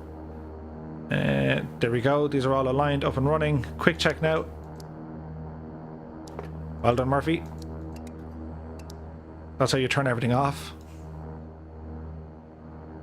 Anti-ice grand. So anti-ice, taking them off. Our pitch trim, which is down here, turn it off, turn it back on. Our rudder boost, turn it off and turn it back on. That should get rid of our warning. And then we have our prop pitch. So our auto feather we can test.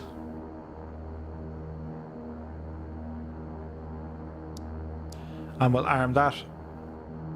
All this stuff looks good to me. This aircraft, you don't need to be an ace. You can absolutely wing it. It's quite forgiving. Or you can go through absolutely every single detail of the aircraft and it won't forgive a certain thing at all.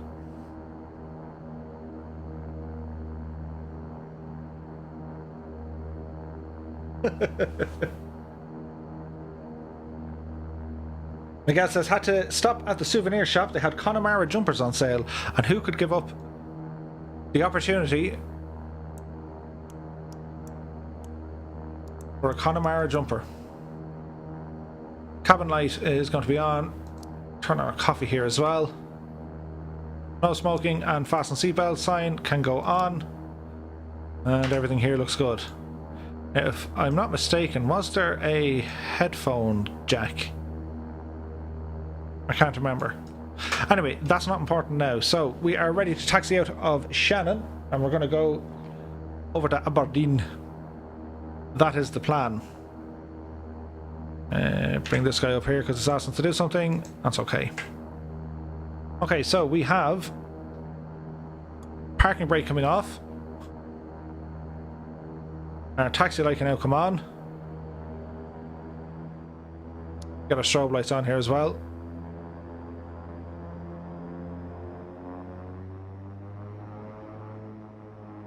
What you not liking?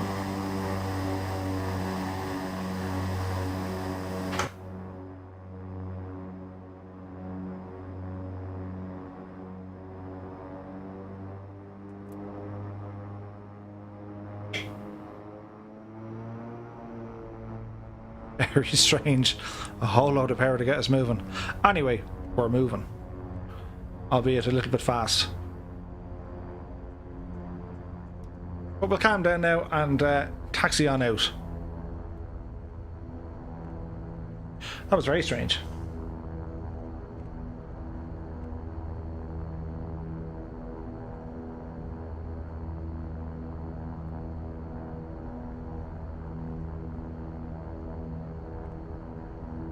No, props are good. We have our fuel on low idle. 29er, 9er 2. That is our pressure here today. As we taxi along.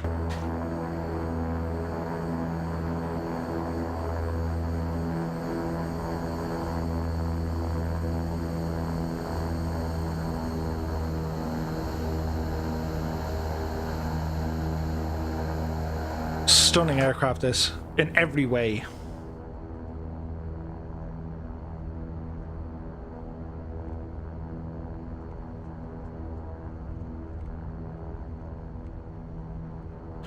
So quick flight control test. Ailerons left and right, we can see them moving. They're not really there. Can definitely see them here. Look across the way, and they're all moving good over there. We're not going to need a whole load of runway here, but we'll taxi a little bit.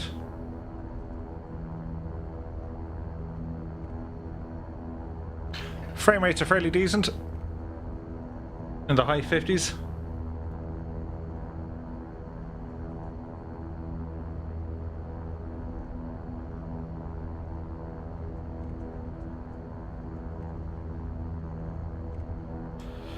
We'll jump down, and once we get ourselves lined up on the runway, we want to set our heading indicator to runway heading.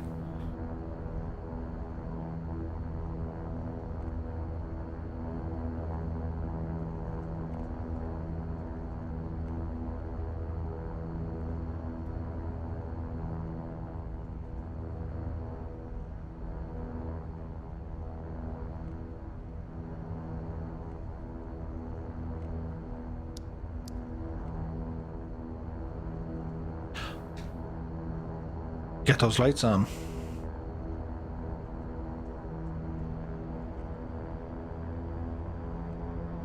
They used to work. Interesting.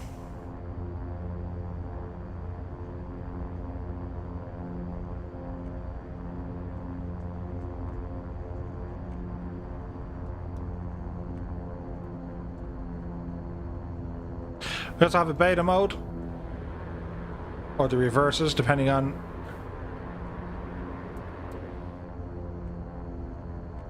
what way you think of them. That'll probably do us now. We have plenty of runway here. We'll just do a Huey. Lots of flaps coming down here as well. Gonna get ourselves turned around here.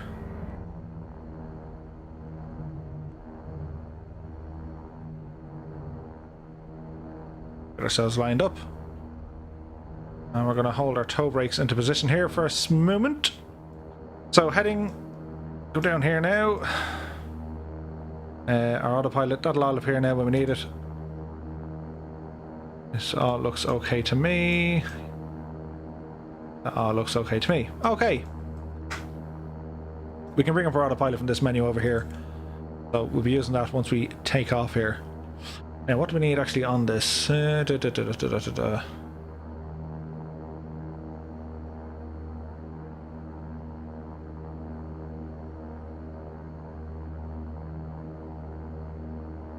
is good. Okay, guys, so we're going to bring our props to full, fuel to a high, off the brakes, start accelerating. Bringing our power in.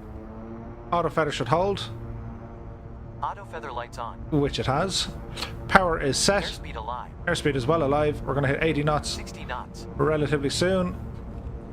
There's 80 knots. Keep ourselves on the center line. There's 100. Rotate. And rotate. Positive rate. Positive rate. Gear coming up. Attitudes check. Gear indicates up. Go ahead, bring our flaps up. And yaw dampener on. Flaps indicates up. Decent takeoff. Climb is nice.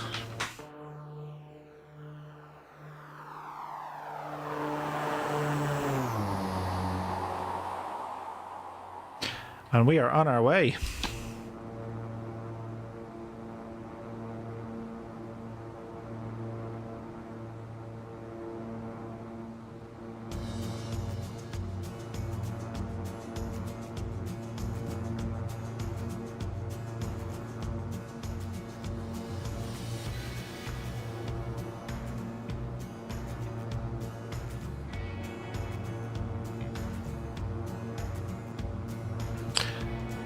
So autopilot, we're going to go to nav mode. Autopilot engage. Did we forget a button?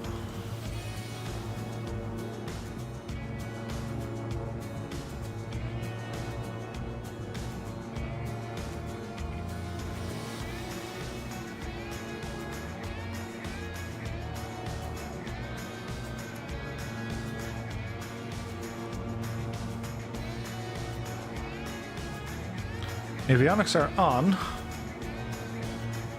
No autopilot.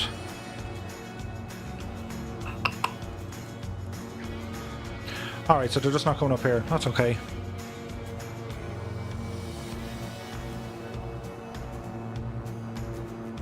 Vertical speed, probably bring it down to about 1500. We've gone into nav mode now. Usually these lights here should appear. That's not doing it for some reason, but that's quite okay. Now we can put the SR in for a soft ride. It just kind of numbs the controls here a little bit. So we're climbing well. Stephen O says, check out Chet Pilot YouTube videos, cockpit footage of Scottish Air Ambulance KingAir 350 operating in Scotland. Must see for the KingAir enthusiast. I will definitely check it out.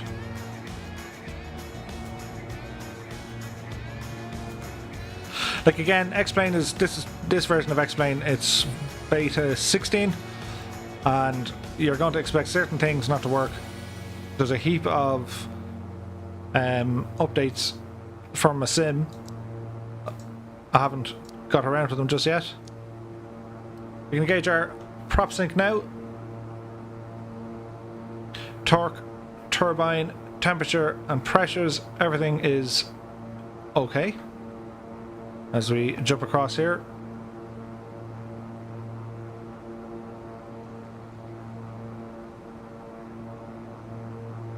Five eight. Do. Everything is okay here. Alrighty. So we have a quick look. 347 nautical miles. Once we get up to our altitude, it's giving us 2 hours. We'll probably be there about an hour and 10 minutes, I would think.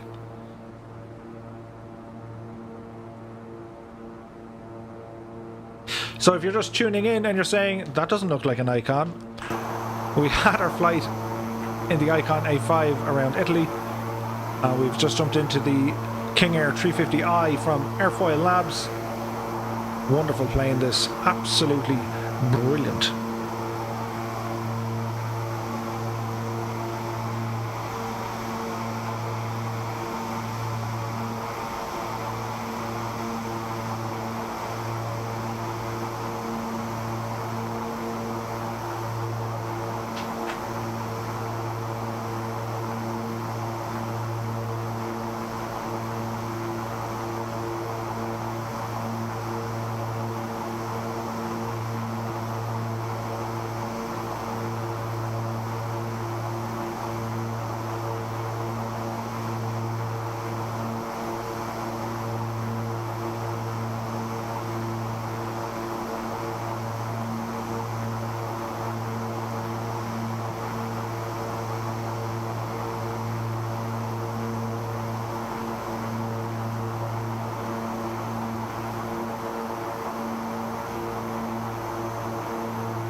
So we're rocking it now, approaching 10,000 feet. We can probably bring our rate of climb down a smidgen.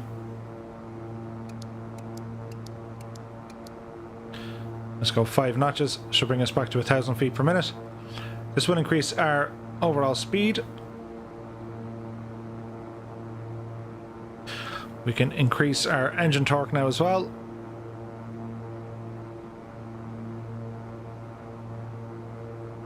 Looking good.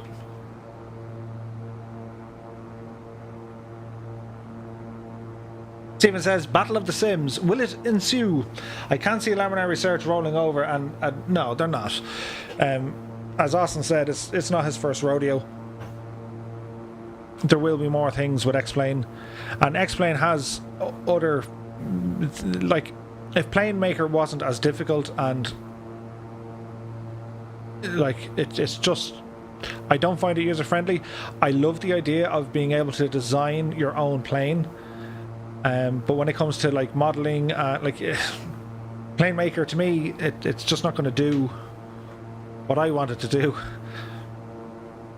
Like if they made it more, I don't want to say arcadey, but if they made it more user friendly, whereby they let them include all the models and you can mess around with them, maybe edit some 3D models for them in a more user friendly environment, then you can have people making their own aircraft, and you know, that's certainly a feature not even mentioned over on Microsoft Flight Sim. So the playability of X-Plane, they've X-Plane Mobile now, it's pretty much X-Plane 11 vanilla. Quite good. And they're working heavily on the multiplayer aspect.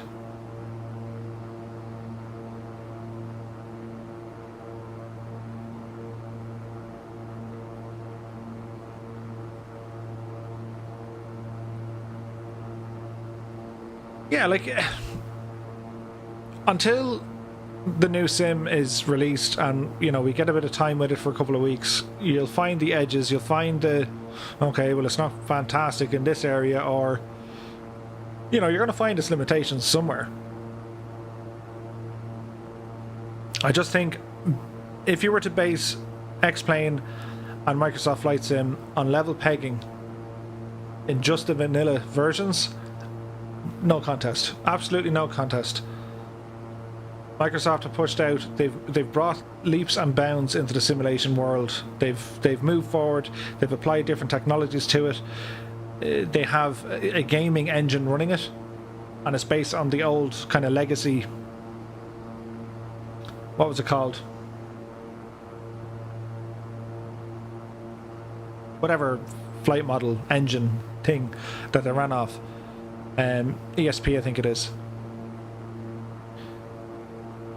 Like I remember in the beta for X-Plane 11, when X-Plane 11 was being talked about and it got a lot of coverage and it looked phenomenal. Like that X-Plane 11 made leaps and bounds in terms of progress over X-Plane 10 and what we had in FSX out of the box, you know, as a platform to say, right, we're going to build upon this. What Microsoft have done now, they've taken like 20 steps forward in showing off what they can do and what's possible. And like we know what can be added to a sim. Look at FSX. Like, I mean, you can get FSX looking amazing with the right amount of add-ons, just like you can with X-Plane 11. Microsoft has this coming out of the box. Just imagine the potential for this thing. Like, that's what I'm really looking forward to. It's going to be the potential. It's going to be, you know, once we start seeing some of the third-party developers, and like, they are the community. The third-party developers, they are our community. They make the add-ons for us, they make the aircraft and the sceneries that we want. Because they're sim enthusiasts as well, like they use the sims.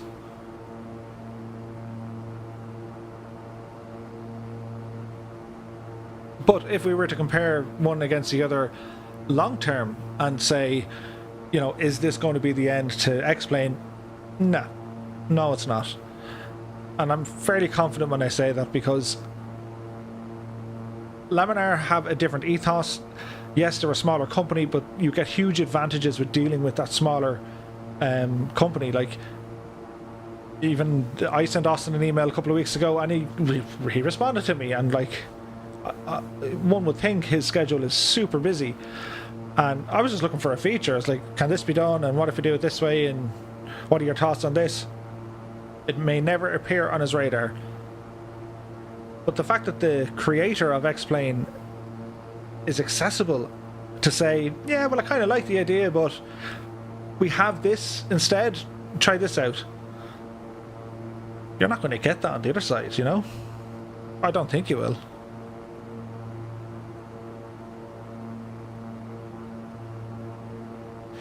And then there's other things. One of the biggest things for me is always how stable the sim works. And unfortunately with X-Plane, the more features they add, the less stable the system gets. It crashes a lot, and third-party add-ons break, and there's a whole mess. There's a headache of stuff. X-Plane out of the box, it's not the prettiest looking things now. It's dated. The art assets that they use, they're horrible looking, but they're horrible looking based on the standards in which we've now come to see, mainly with Flight Simulator 2020. There will be art assets in Flight Sim 2020 that are going to look like Lego. They're going to look Minecraft kind of graphics. They just will. Like, they have handcrafted areas, and then they just have, well, whatever Azure can throw together. It'll be interesting to see how well certain areas are going to be done. You know, my main interest obviously is just flying over Ireland, and let's see what they have. From what's in the public domain, you know, I can tell you, the mesh is going to be so much more accurate in Microsoft Flight Sim than what it is in X-Plane. You can see that in Donegal. Even on the preview video where it just shows Donegal, it has hills and mountains that are properly pronounced. Mount Errigal looks like Mount Errigal. Like, it's very hard to compare the two.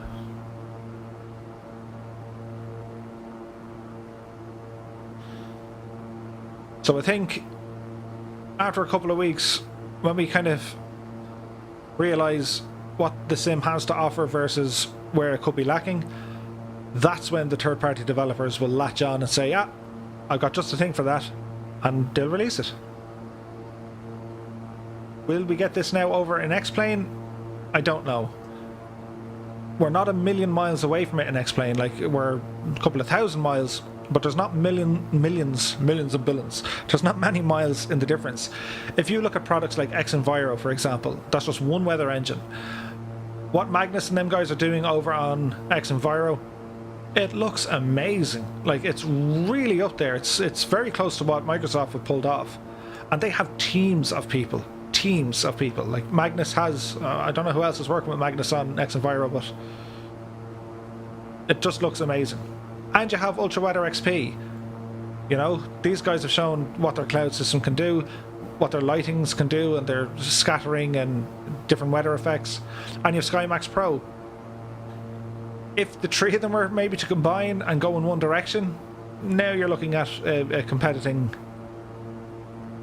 product or plugin. Like what we considered 4 years ago or 3 years ago as a lighting model or a lighting simulation in X-Plane. The lighting isn't bad. It's not bad. I mean, you look out there now, it's very believable. The sky colours are spot on, saturation, how the ground is illuminated, scenery cast shadows on itself. None of this is bad. You just can't compare it to what Microsoft have pulled out of the bag. Because like their lighting is insanely good. It looks absolutely amazing. The water textures look amazing, and the weather is just holy moly. Senan Gallagher is here. He says, as a native to Donegal, I'm extremely excited. Absolutely. Like, from what we've seen in the pictures and in the release, flying around Donegal, it looks super sweet. That area has gotten an awful lot of attention. You know, color corrected tiles, the mesh looks insane, the water looks insane, the mountains, the is it Glenveigh? Glenveigh? I think it's Glenveigh National Park. The whole area is just breathtaking. And what's really cool, that's going to bring so many people, because it's one of these handcrafted airports, that's going to bring so many people to Donegal and fly around it and say, this is a nice place to fly. Like, head down the west coast, see the cliffs of Moher. Like, it's, and I'm not getting into the whole tourism, whatever else, no, but it's going to bring intrigue and interest into the flight simulation of Ireland, which is, that's going to be fantastic. People want to start flying here, suddenly you have more handcrafted airports, and for us, that's going to be epic. I watched a video from Quill. Was it Quill 18?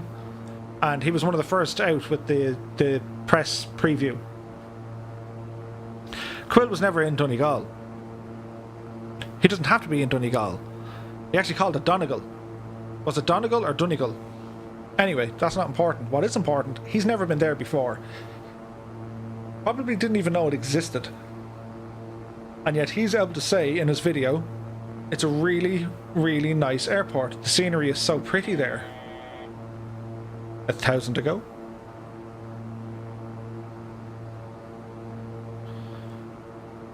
So for us, it's going to be a win-win.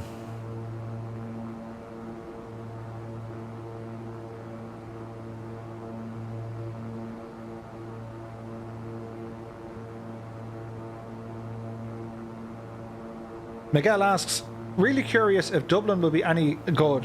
I feel like they'll just take the Aerosoft one and plug it in.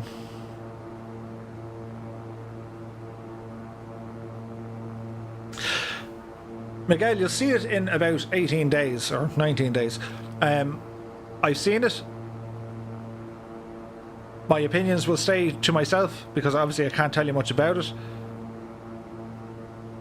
The major advantages, as I said, is you have satellite imagery for the planet and it's reading OSM data, which is very accurate, very, very accurate.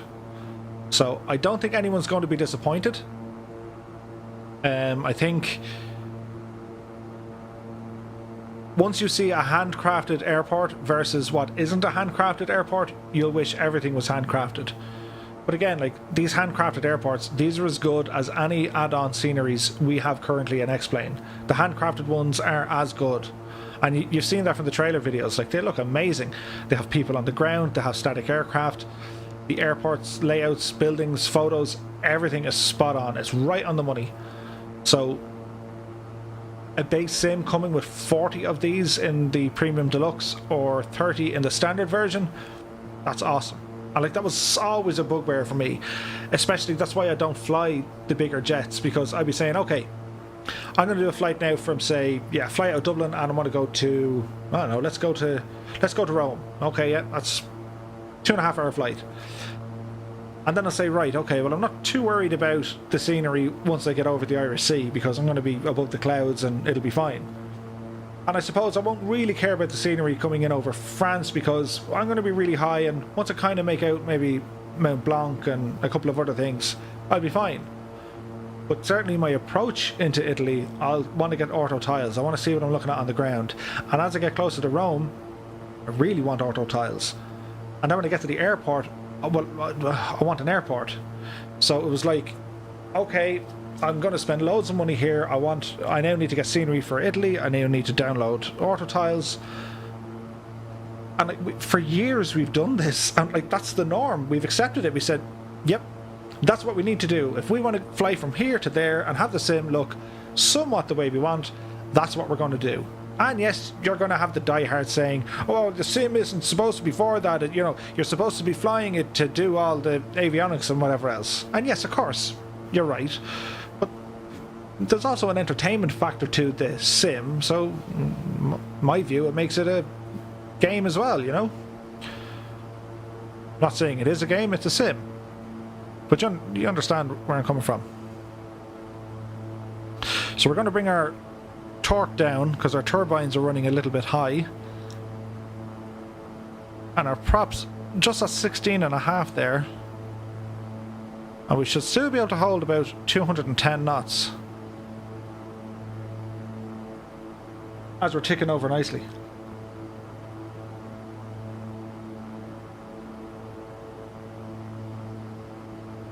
Senden says, it'll be interesting to see how well Casement, Gormson and Finner are modelled. Well, Finner not so much, because Finner doesn't have an active runway in it anymore. I think the army took over that, and I think they still use choppers up there. The odd chopper might go up to Finner. Gormson, again, it's not technically now registered as an airport or an airfield. It's out of use, disused. They might have it in, they might not. And with Casement, see, here's the other thing. Because Casement is a military installation, it's an airbase. It's classed as an Air Force base. You're going to be limited on what you can actually release to people, because there's got to be security risks. The level of detail in which you're looking into a military installation. I imagine. I could be wrong.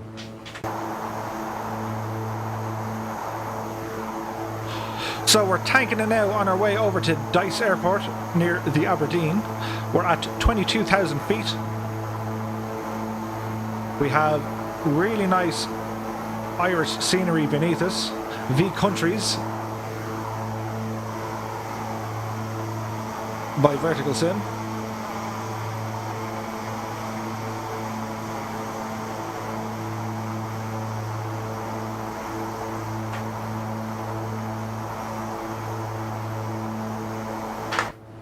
Yeah, helis still land there every few weeks. Yeah, over in Finner. I just can't wait for helis to come into Microsoft Flight.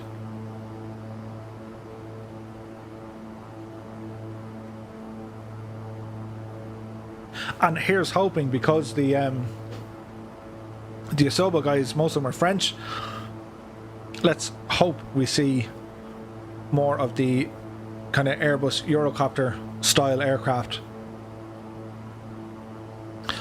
Be it the was it the AS 312, I think, is it? And you know, even the Dauphin or Gazelles or Alouettes, like, that would be awesome. Asobo, if you're watching, I want a Gazelle, an Alouette and a Dauphin, please. And if they're not watching, well, we want them anyway. Stephen says, I remember buying FS98 and thinking, whoa. Then FS2000. Then FS2002. And then FSX in 2006, which was, oh my god. FS 2020 will deliver. It's... If you guys, like, I just see Chewy has released a video there this evening. Shane over on Ozflight Simmer has released videos. Gripper Sim on the reaction review, he's keeping us up to date. Crosscheck is keeping us up to date. You can see all these videos coming out. It does look amazing, and yes, of course, I am expecting some limitations. You have to, like, it's not going to be the best thing ever invented in the history of anything ever, except for the weather, of course. But like, out of the box, once the thing is stable, and, you know, I can do a flight if I want from Dublin to JFK without a single hiccup in terms of performance or stability. To me, that would be a no-brainer. That's... Until I can get the same out of X-Plane, we shall see.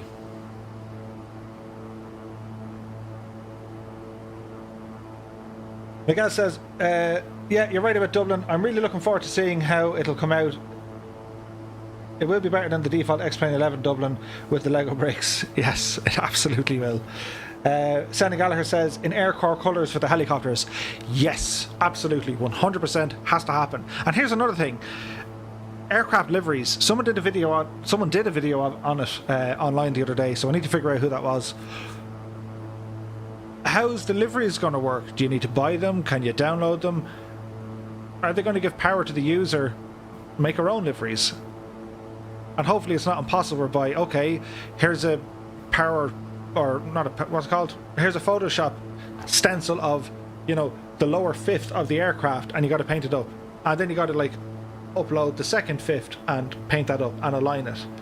When I see what some of the aircraft repaint artists, people who are wonderful people, what I see what they have to do, and they're able to do it, like, that's just amazing. We'll ask Black Knight if he's in the chat here this evening.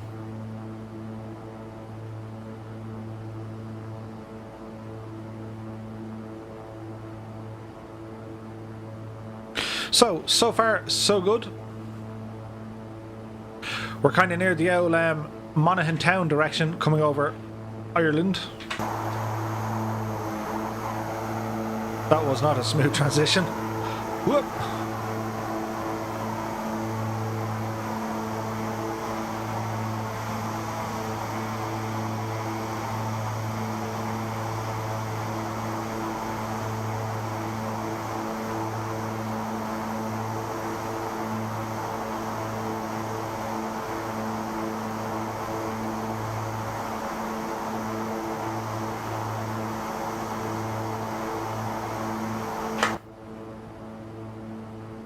Okay, so we're still fairly tanking it.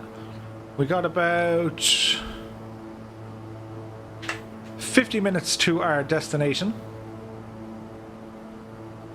as we pan around this wonderful cockpit here.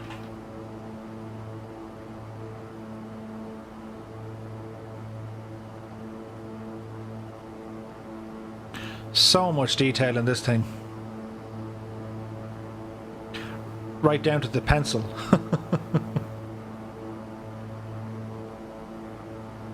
Now that GTN is a third-party add-on, and it's also a third-party modification to the SatNav, which is available over on the xplane.org forums.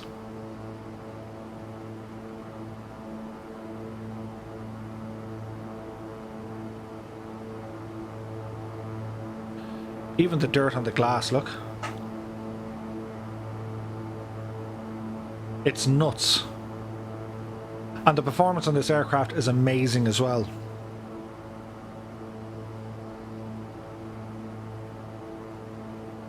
Miguel says, I'm quite intrigued with their weather system from a pilot point of view, like practicing flight in icing conditions. Yeah, 100%. To paraphrase Squirrel, he said, it would be a meteorologist's fantasy to be able to play around with the weather, because the weather is amazing. So much so, like, if you increase the wind sounds and you're near the coast, you can hear the waves. You can actually hear the waves. You can hear wind swirls. You can hear all of this stuff moving.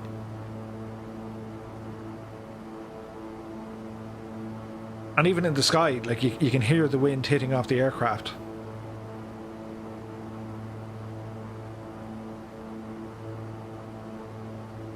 And you talk about rain effects, and you talk about snow effects. Just amazing. Like, don't get me wrong, like, the LibRain plugin is a fantastic plugin to have in X-Plane. It's not working in Vulkan just yet.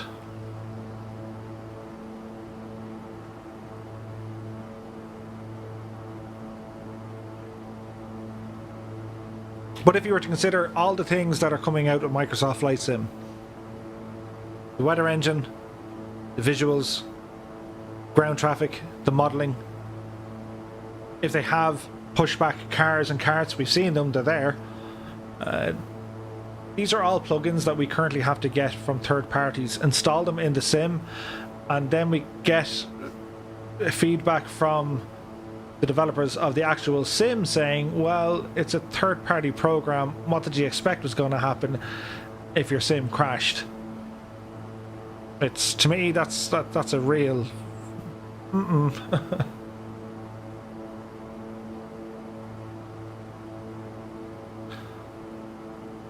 Like, I think Laminar have their own roadmap, and I don't think they're going to be forced into making any decisions. I don't think they're going to rush any decisions. We can see that with the beta of Vulkan. They're ironing out a lot of stuff here. I just think, should they be giving more to third-party developers, as in more tools, more support? I don't know. Some of the add-ons you get in X-Plane, which are free add-ons, that's a huge appeal to me. Free add-ons, yeah. You know, are you going to get that over in Microsoft Flight Sim? I doubt it. I doubt it. And if you're going to have the likes of Orbex porting all their own equipment over, all their sceneries and all their airports, like if you went from FSX over to P3D, and then you go P3D over to X-Plane, and then X-Plane over to Microsoft Flight Sim, and you've had Orbex products on every platform. Like, oh, here's a scenery of, I don't know, let's say Florida wasn't done. Here's a scenery of an airport in England, yeah, and through each sim, you spend maybe $100 on one airport because you have 4 or 5 different platforms of it. It's nuts, like.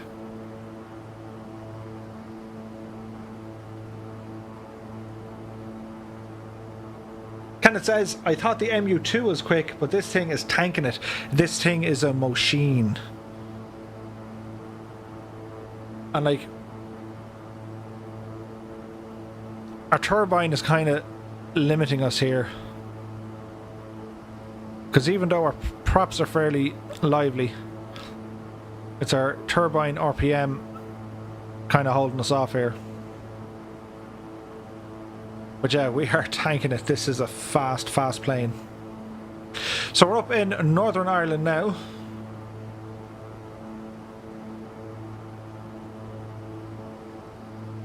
We should have nice scenery outside.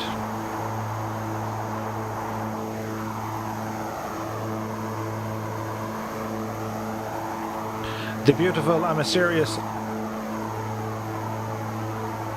you can't see it, Lochern beneath us.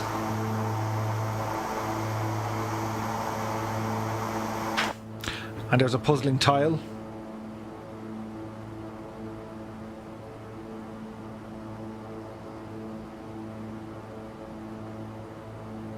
One thing I will say, and I suppose with all these beta videos, the preview videos coming out, I've yet to see any negative reviews, as in,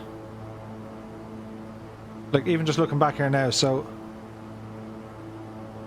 Chewy just released a video 27 minutes ago and it says how to create flight plans.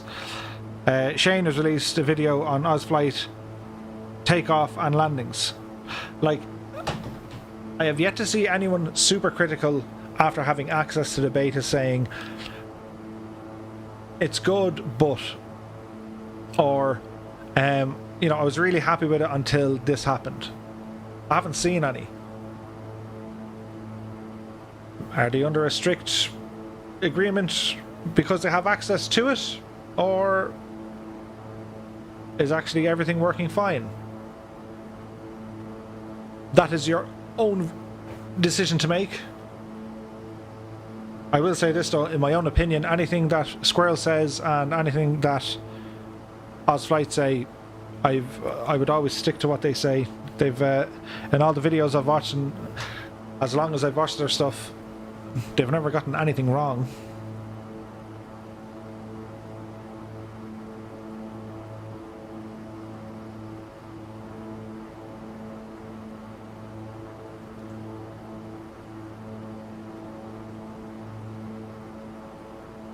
Nearly at the halfway mark.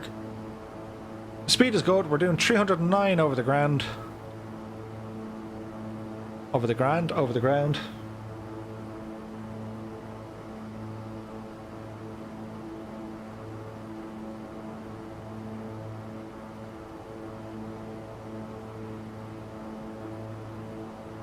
Do you know what we must do? What way do they take that icon picture? Stand by.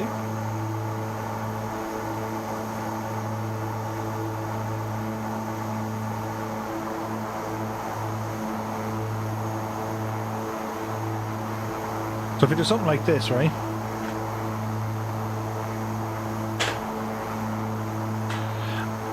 I've taken a screenshot. You'll see that later on.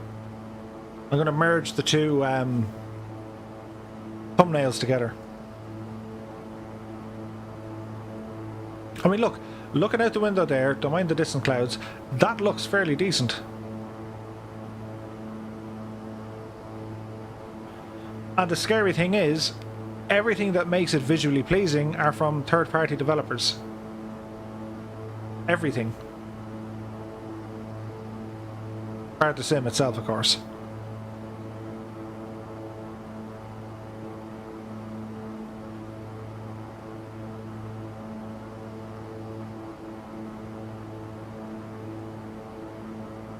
So this is what makes me relatively confident with our third-party developers. They can only make the sim better, and we're all gobsmacked at the beauty that is Microsoft Flight Sim. Like, we're going to be in for a hell of a ride of this thing. I saw a couple of screenshots of the PMDG 737, and yeah, there's one or two little areas that might be a little bit cartoonish, but there's other angles and other pictures you're just like, what? It's amazing looking.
We'll enjoy the views here for a moment.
we've just left Irish airspace and we're now approaching...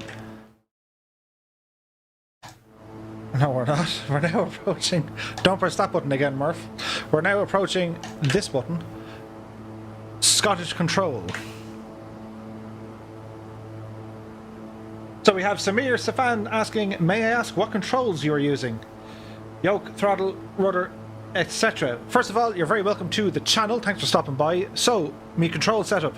I use the Thrustmaster HOTAS Warthog setup, in which we have the dual throttles. We have a joystick, which is the standard A10 HOTAS Warthog, and I use the Thrustmaster TPR pedals.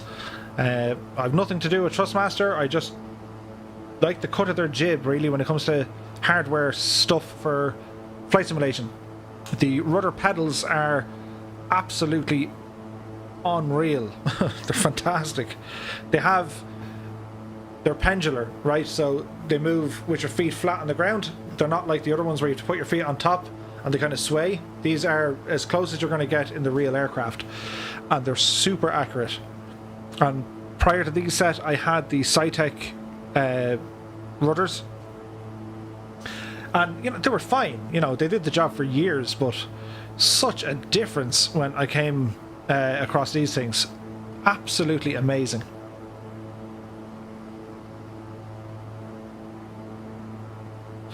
So if we have a quick look outside here and pan the camera with our scenery loading in.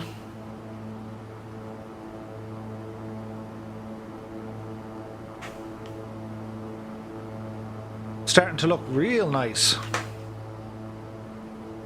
Bit of a hit to our frames here, but let's hope it's all okay.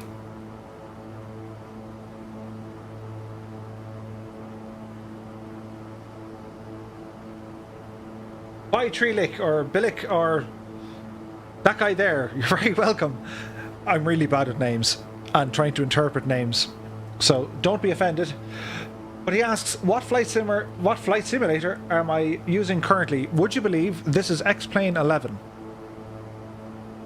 Now I will say it's X-Plane 11 with a lot of third-party stuff going on.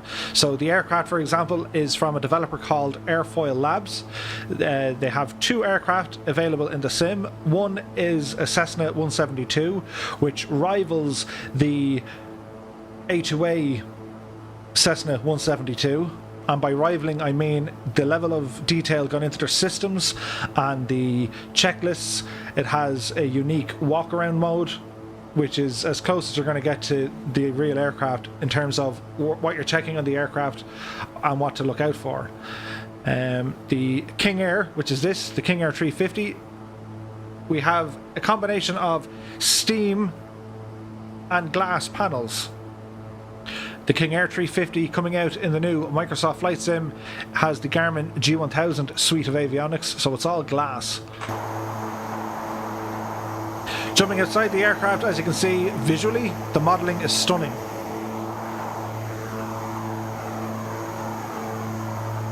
So much detail has gone into this aircraft.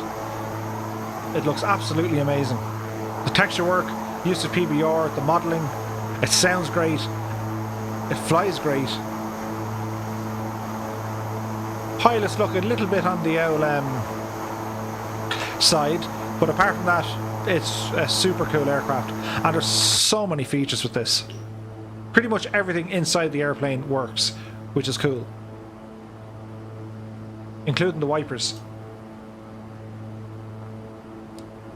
Ooh.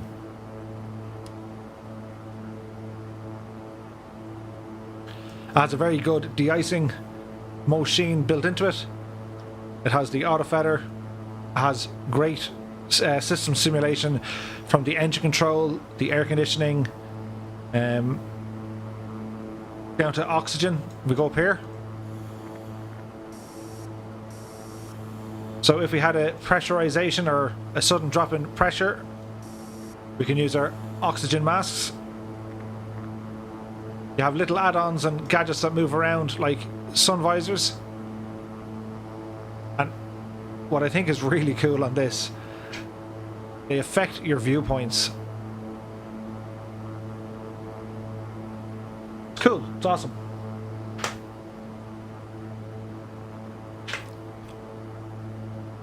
So I would say we are danger close, 137 nautical miles away from our destination, which we are going to Dice over in Scotland. We took off from Shannon.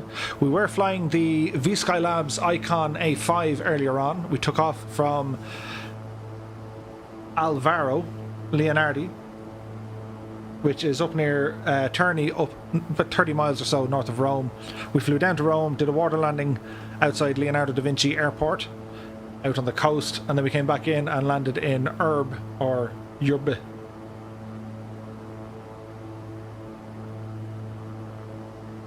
Then we said, for the absolute sheer crack of it, one of our viewers in the chat tonight, Stephen Lowe, had said he's really looking forward to Microsoft Flight Simulator, and the first thing he's going to do is jump in a Cessna 152 and fly out of Dice Airport in Aberdeen.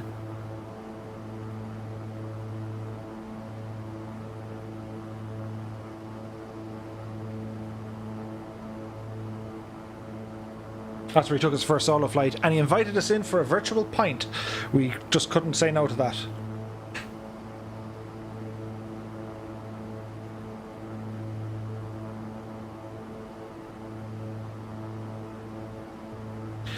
Ian McPherson is here. You're very welcome to the chat this evening. Thanks for stopping by.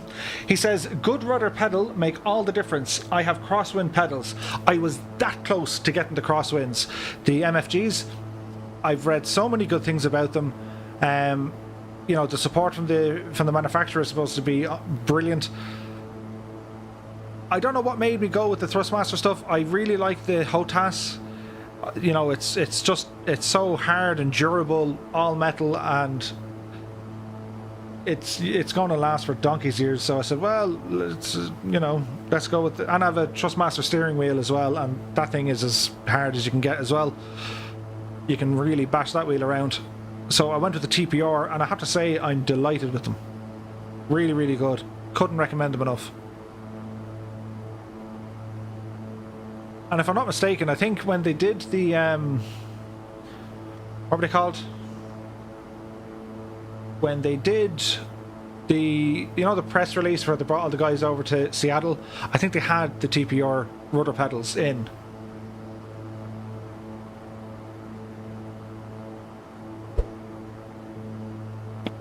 There's a shameless plug. Many thanks for the subscription. You are most welcome to our channel. We also have a Discord running as well. The link for said Discord, stand by. I'll drop the link down in the chat just in case. Ian says, MS 2020 is something else, but a big hearty thank you to X-Plane 11. Absolutely. Absolutely. Like, it's X-Plane 11. Like, could you imagine if they didn't release X-Plane 11? Now, where do we get this link? So we want the link never to expire. Copy that. And we'll post the link in the chat. That is a link to the Discord. So, with the Discord, guys, what I'm trying to do, obviously we have an X-Plane 11 kind of a place, and we can all go in and talk about our X-Plane 11 adventures, and any sort of questions we might have with how the sim is set up, what settings do we use, hardware, all this kind of stuff. With something similar for Flight Sim 2020, in which I plan to make a whole lot more content in the coming days before the release of Microsoft Flight Simulator. Then we have stuff where bit of racing, bit of driving, bit of maybe Call of Duty, that kind of stuff. Not a lot of it, because the flight sim world is just so loud at the moment, and there's so much for us to do, and all the X-Plane videos I want to make kind of between now and, or even the streams with the odd chopper, I want to be in a position whereby we can compare this when Flight Sim is released. Such a nice channel, I'll sure stay here. Why, thank you. You're very welcome. The rest of the guys will make you feel at home. Provided Stephen Lowe puts the kettle on and gets the bar ready for us. We're nearly there, Stephen. 20 minutes. 110 nautical miles. We're going to go over now and set up our altitude. Uzui is way too high. So we're going to set it for 6,000 feet. Now, Stephen did give us some frequencies.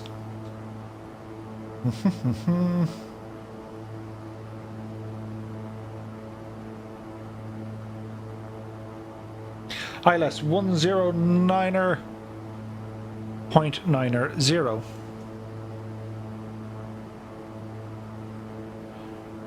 Let's see here now. 109er.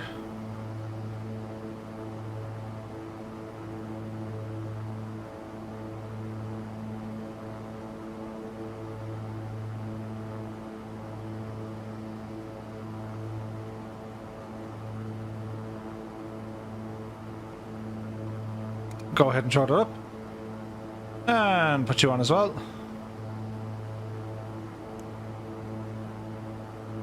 .90.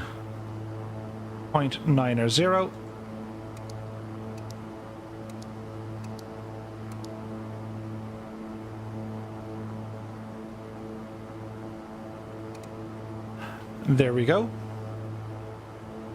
So ILS course is going to be 164,344. Now, if we bring up our trusty GTN, let us go into some procedures.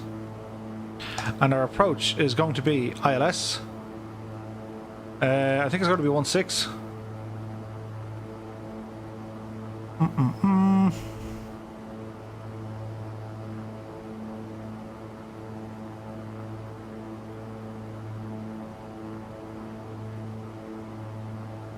Waypoint info, airport. Preview the airport.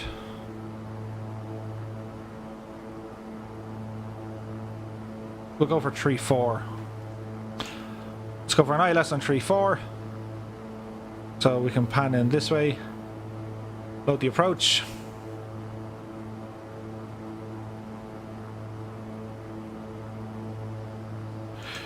Okie dokie.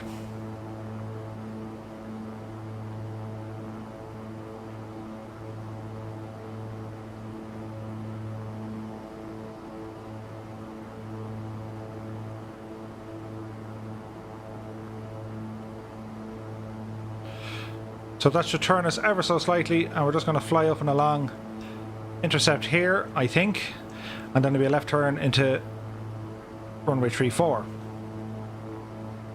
And that's how easy it is with the GTN. So 18 minutes to our destination. We can go ahead now and bring up our autopilot, and we're going to start a descent here. So we shall go to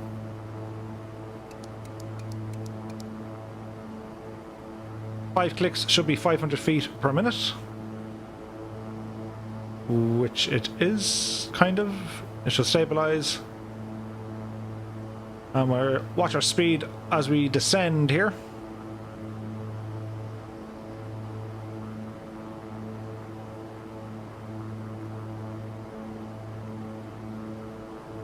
Trigger is here. Good evening, Trigger. You're very welcome to the channel.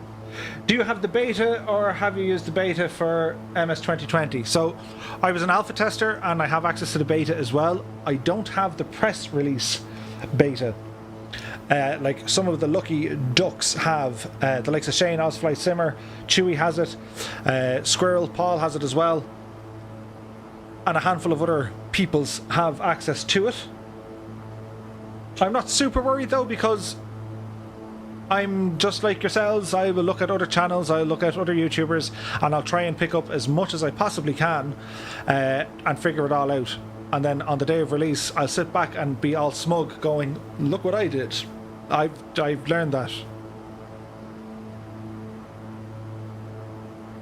But it is one thing I love about the community. It's all about helping each other out. There are so many different levels of where people are at in terms of simulation pilots. We have such a number of real-world pilots who utilize the sim to hone in their skills and to be a part of that, it's awesome.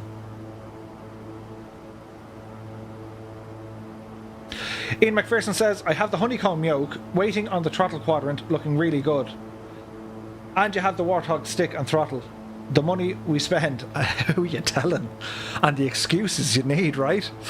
So I need to buy this thing for, you know, that thing I fly fake planes in the fake world.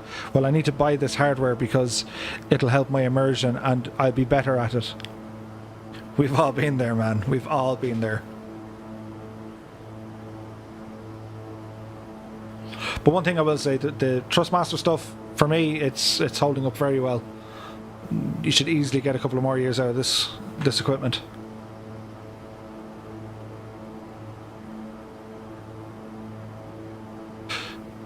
So we're coming down under 20,000 feet. We have some nice ortho imagery over Scotland.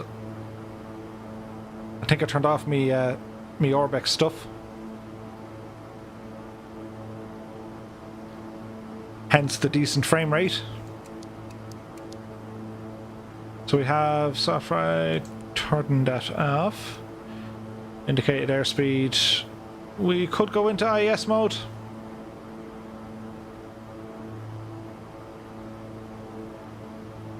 But we'll fly this way for another little bit.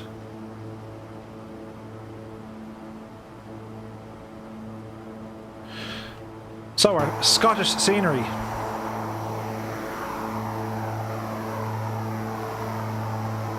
I cannot wait to fly around Scotland in the new sim.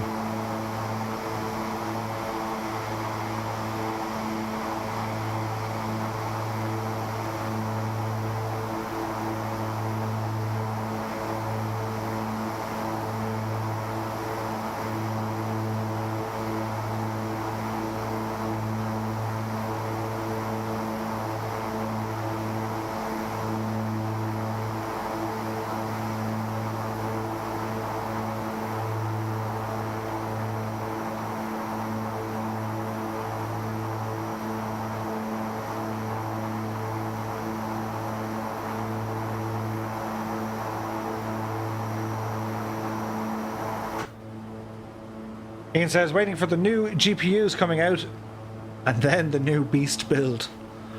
Oh yeah.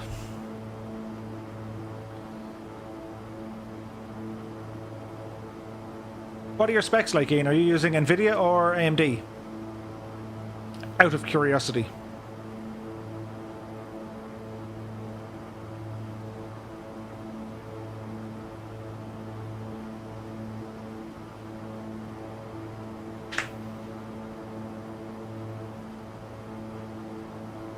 Is this going to fly us all the way out to the start of this approach? It kind of is, isn't it?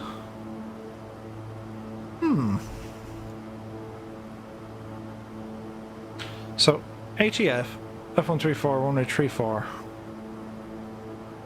What's up here somewhere? Let us look at the flight plan, HEF dice. It's going all the way out to the HEF.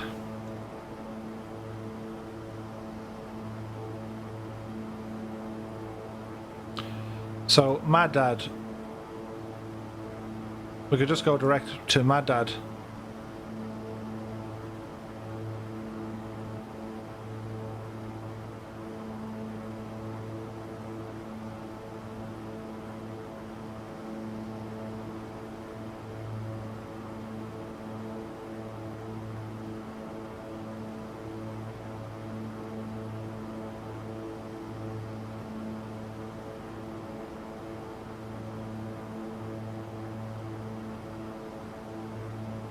Interesting.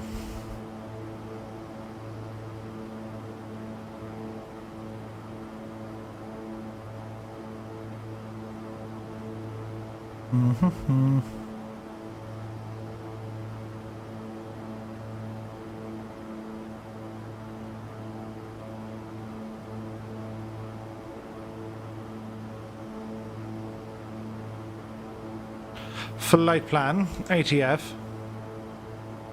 Waypoint info remove.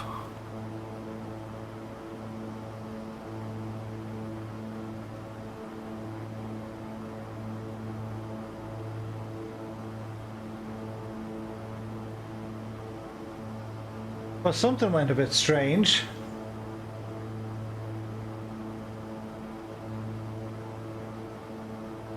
That'd be the wrong airport.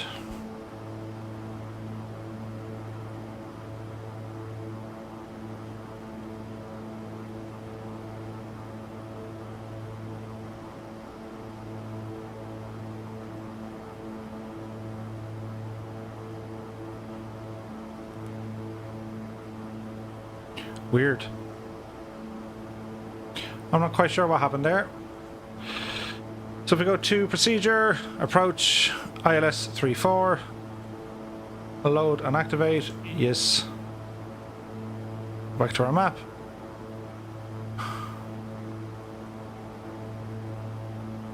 Why is it doing that now?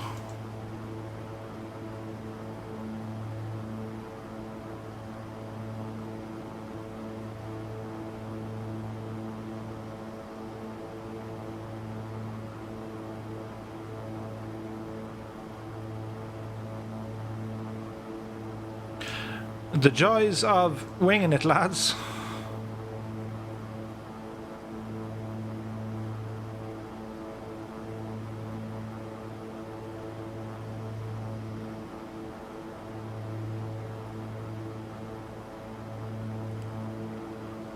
And we'll just do it this way, in case we break it. That'll get us back on track. That was a nice way to bleed off some of our altitude.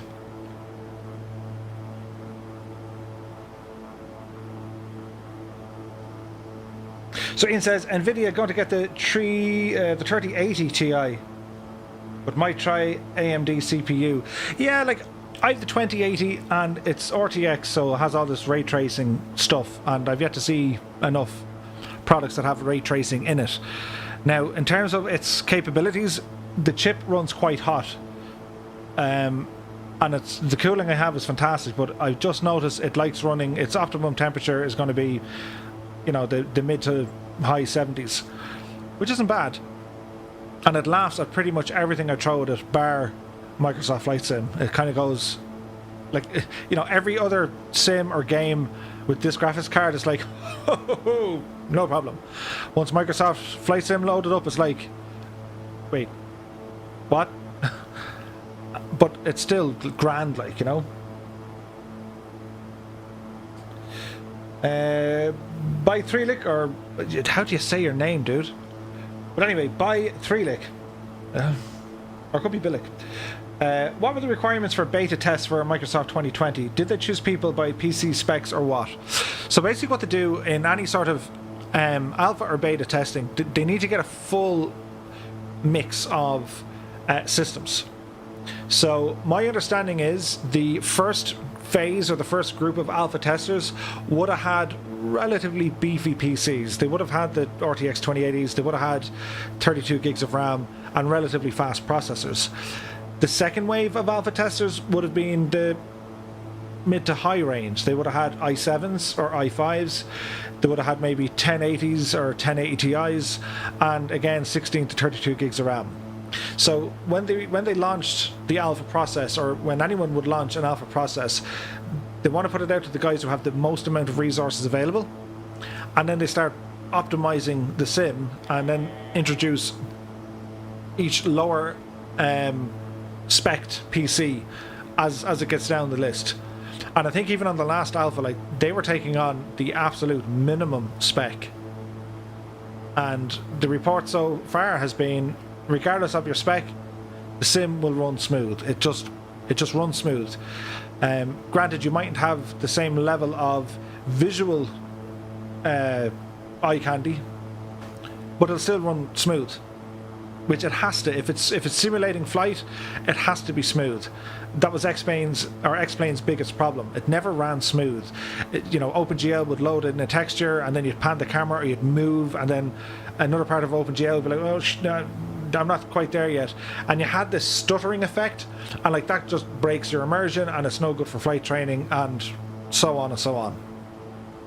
With Vulcan gets rid of all the stutters, or at least it's supposed to. And I'm using Vulcan beta over on X-Plane 11, and this is beta 16. And if you were to compare what they've done with Vulcan, so Vulcan is like the processing engine for the graphics.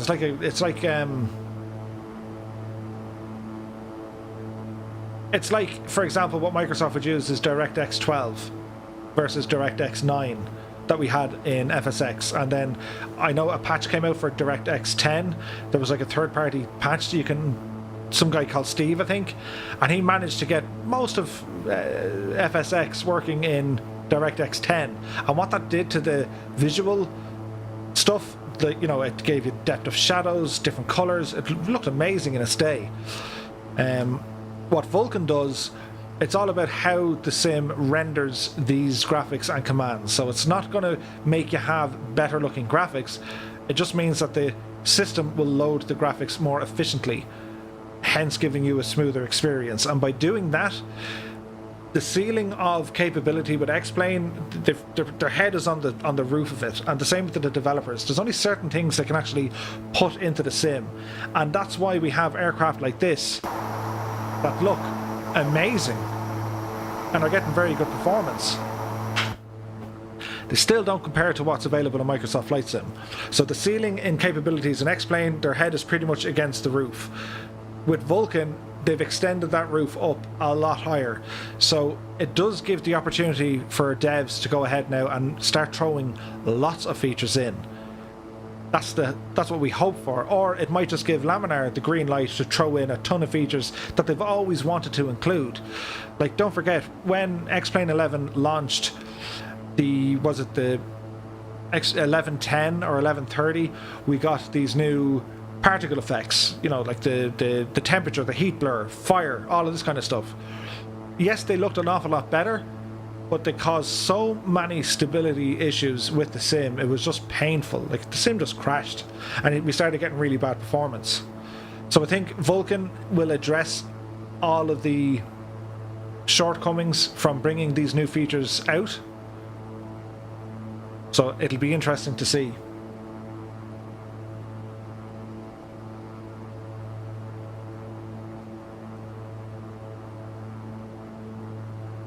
Ian says cloud computing is doing most of the hard work.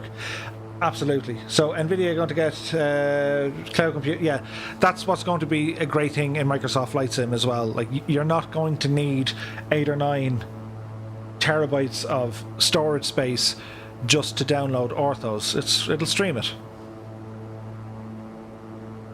Trigger says, should an RTX 2060 run MS 2020 at decent settings? Yes, it will. That's a 6 gig card, I think, but yeah, absolutely, it'll be fine. Black Knight is here. Good evening to you, and quite rightfully so. He says API is the word you were looking for. Black Knight, see what happens when, like, you're not here? I start rambling and rabbiting on about stuff. Thank you, as always, for putting me in my place. Azine says, yes, the 2060, no worries, RAM is key factor. Yeah. Will 16 gigs of RAM be okay? Asked Trigger. 16 is okay. Again, to echo what Ian is saying, 32 gigs would be better. It just would. Particularly with, there's a lot of data being ran in Microsoft Flight Sim. They have ground traffic, air traffic, communications with other aircraft and towers, the weather. The more RAM you have there, the better.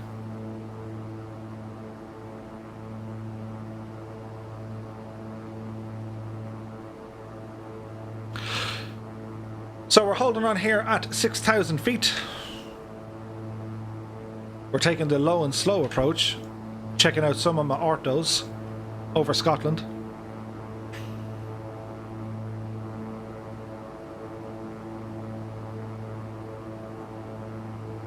If Stephen Lowe is still here, you're up, buddy. We want the whole tour guide experience.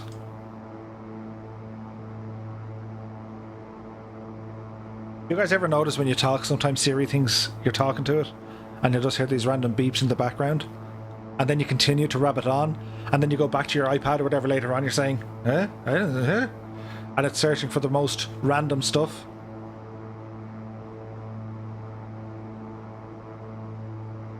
It happens. So this ortho scenery does not look too bad. Maybe it needs a bit of colour grading, but it's not too bad.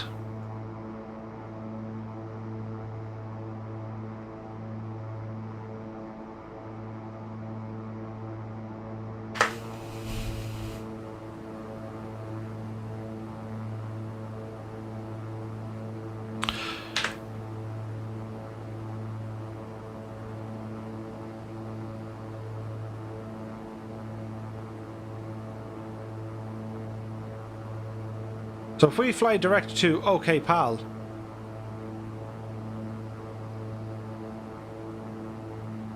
or OkPal, I prefer to call it OK Pal.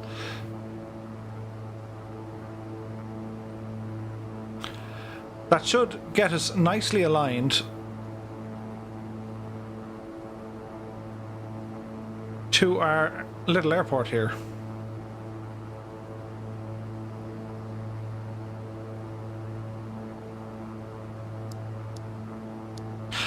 So, landing lights coming on. Everything should be okay here. We still have tons of fuel. Auxiliary tanks pretty much on the way out. Standard pumps are all okay.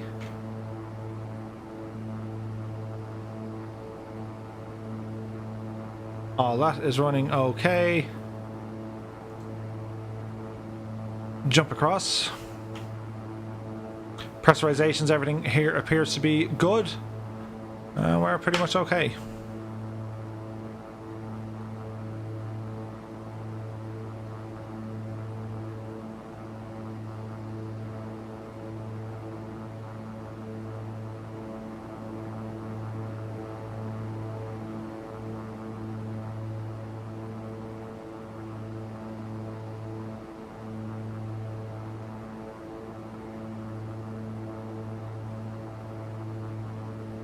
Trigger, any luck with the Cessna yoke after? Did you manage to get it working?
Ah, that's great, Trigger. Great news. Glad you sorted it out, man. If you're ever stuck with that, if you know, any hassle at all, drop me an email or stick it up on Discord there. We'll get you sorted. But they are a cool little yoke.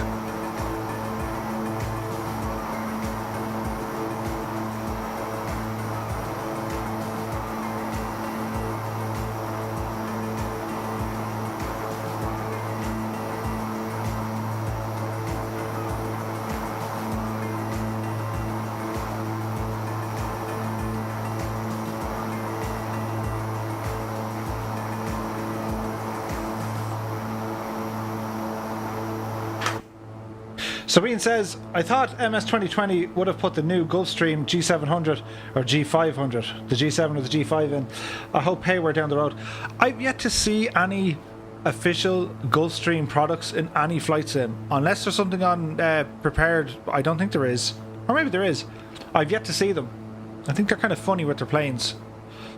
I am really looking forward. Is it the Cessna Citation Longitude, is it? I think that only comes again with the premium one, but that looks awesome.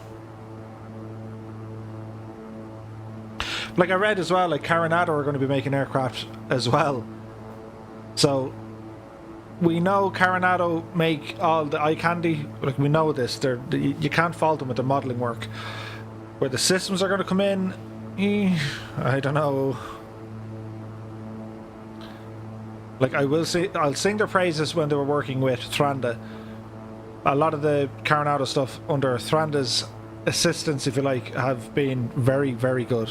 They were they spent almost 2 years of constantly getting better with their add-ons, and then all of a sudden, nope, we're going back to the old ways. We're going to give you a half-baked aircraft that's going to be broken for at least the first 3 releases and versions, and we'll get it to an acceptable level, and then it's yours. And then in 2 years, oh, here's a brand new one that we fix all the other stuff, and pay us again, please. No.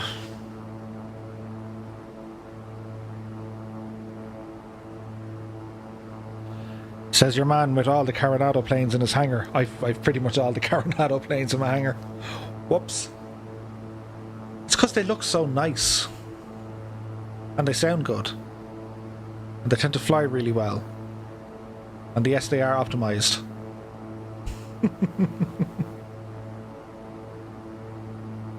Ian says the 787 is the plane for you. Yep. I'll definitely have a shot on that thing.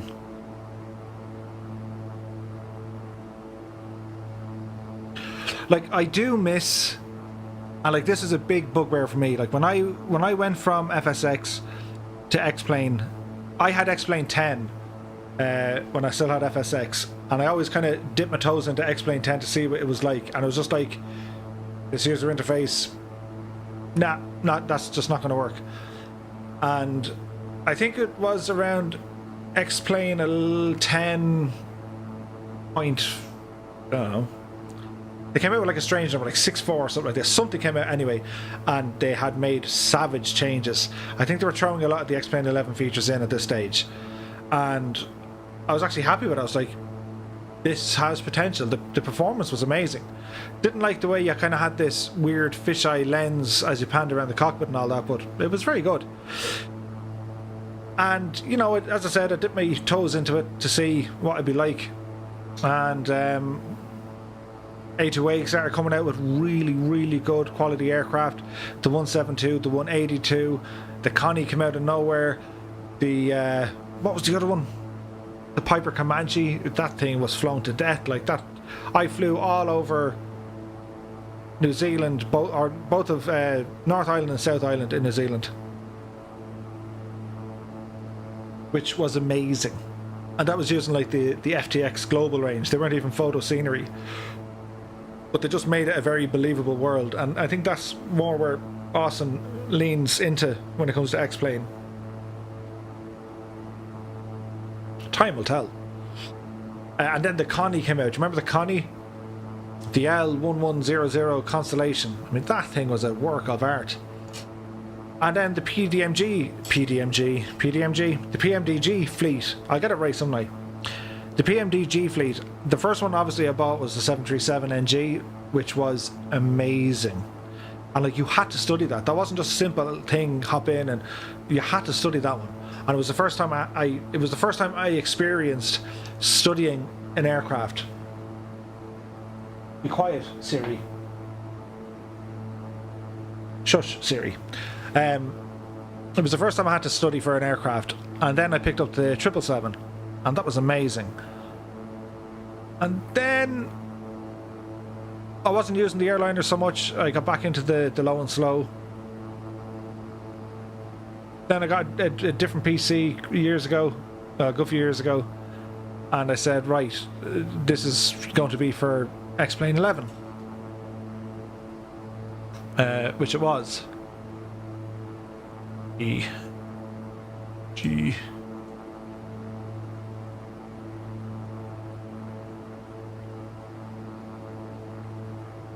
So that's what I did. Got X-Plane 11 when it released, and I flew in it for a couple of weeks, tried the default aircraft. I picked up I think the H330 was one of the first add-ons out from, well, they had all the X-Plane 10 stuff, but it was one of the first ones ported over to X-Plane 11. And I was blown away. I said, okay, that's it. This sim, that's it. This is the one for me. And I stopped FSX completely. Did a little bit with P3D. Ultimately, I wasn't happy. Like, I don't like the licensing and all that kind of stuff. It was just like, yeah, you know, like, okay, I'm a student, and if you want to broadcast it, well, we want this. Just get away from me. Like, yeah, it looks amazing, and I watched Brad there. He flies it, and a couple of other guys on Twitch are flying it, and Chewy flies it. It looks great. Matt Davis is flying it, or Matt Davies.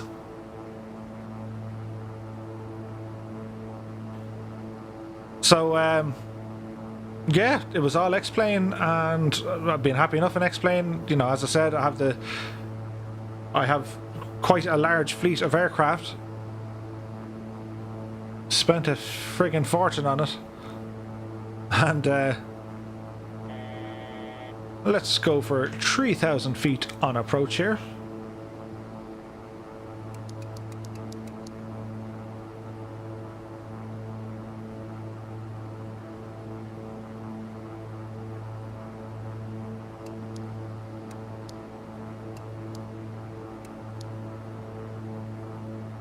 Bring our speed back a little notch here as well.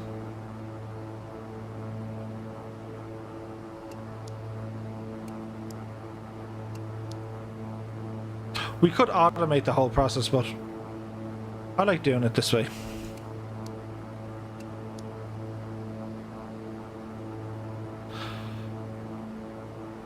And then, roughly this time last year, we started hearing rumors of a new sim. And like, I saw Microsoft Flight, and I saw Dovetail Games, and I was having a look at Airfly FS2, and yeah, they just didn't really appeal to me. And then once I heard Microsoft were back in the game, they've been quietly working on this thing for the last 5 years. They're using a game developer to actually build a world for them. And then that was it. All aboard the hype train, one please, and that's been it. So, for me, returning to Microsoft Flight Simulator there's so much hope attached to it that it's going to be everything I want it to be, especially what they're releasing it. And what I've seen so far, I'm satisfied. It's performance. Is the thing going to be stable? If it's stable, I will be happy out.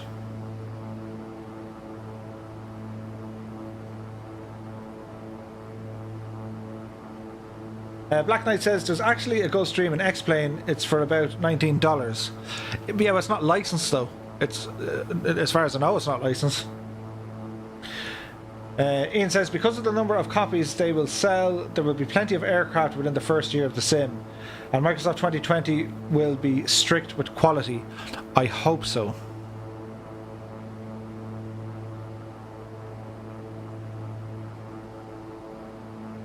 Black Knight goes on to say, if Quality Wings bring one out for FS11, see what he did there? He's calling F. That's so much easier to say, FS11. Flight Sim 11 or Flight Sim 10 or, yeah. Technically, would it not be Flight Sim 12 Black Knight because you had Microsoft Flight? Just maybe, no? So we're going to turn off our little autopilot here.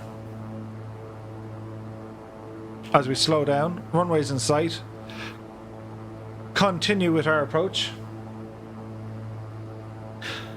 Ian says the price for payware will be key. Now Murph, all your yapping, I reckon you're coming in way too hot.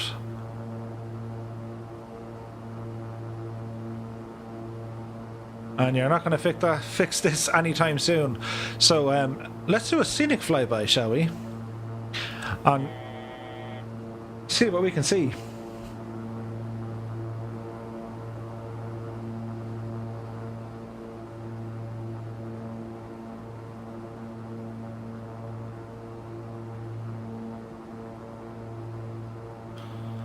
So we'll watch our altitude here.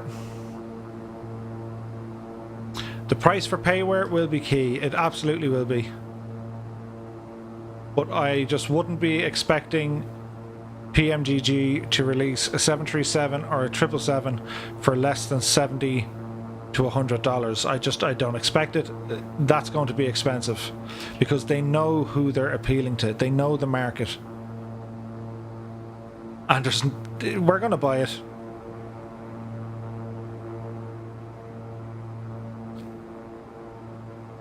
I'm really interested to see what A2A can bring into it because yes, the Asobo aircraft look amazing, but what's going to be there from the likes of A2A? They just make amazing products.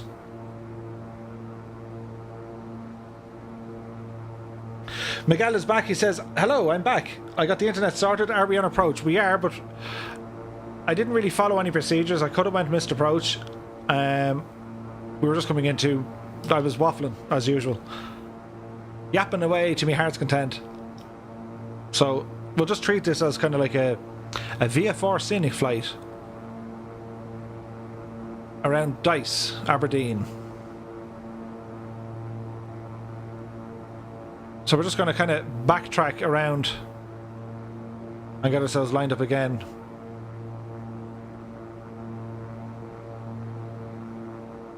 So aircraft status is,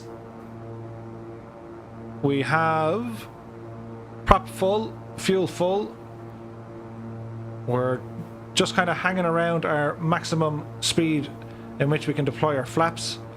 We're bobbing somewhere between 2,800 feet and 3,200 feet. The wing it method, yes. Two-tone Murphy, the wing it man. That'll stick. Let's just wing it, it'll be grand. Sure, what's the worst that could happen?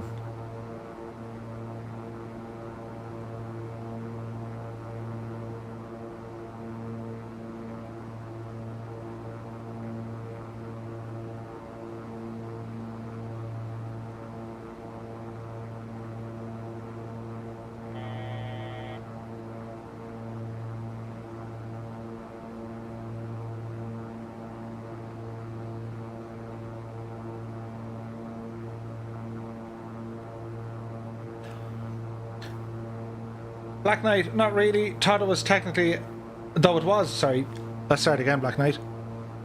Not really. Though it technically was on the FSX base, the license was given to Dovetail. I think I heard $130 for the PMDG, but that might have been what people were looking, or what people paid for the last one. Ian says, hopefully they will do packs for handcrafted airports, say for example, Scotland, or Scotland pack. Yeah, well, like, I think that's where your Orbex are going to come in. Orbex are, well, we know what Orbex are, and they make beautiful products. I'd be interested to see when they port their airports over, will they enhance the Bing imagery maybe. But they got to get the colouring spot on. And they, as a developer, if Bing decide with a future update, or Microsoft Flight Simulation at a future update saying, oh, we've updated this region with new crisp satellite imagery, is that going to blow all the airports then out of sync, as in colour temperature? And so it would not be a simple process, methinks.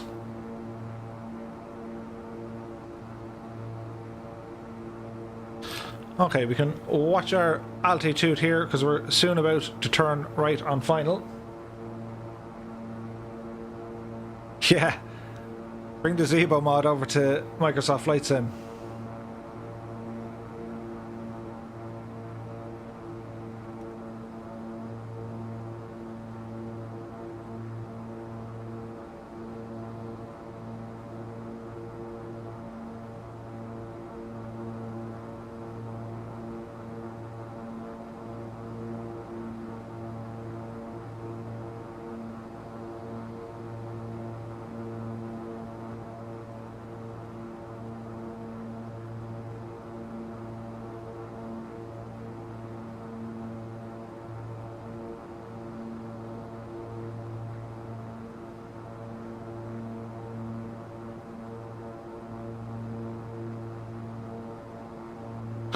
We'll go kind of a steep angle here.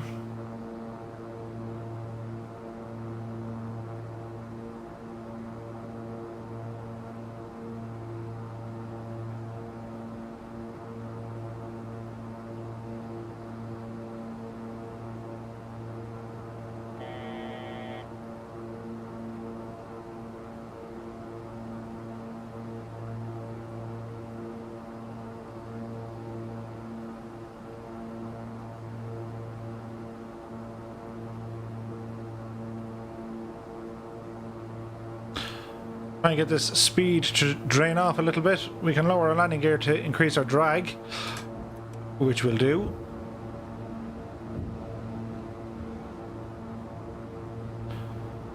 That's looking a little bit better now. Yeah, dampener coming off.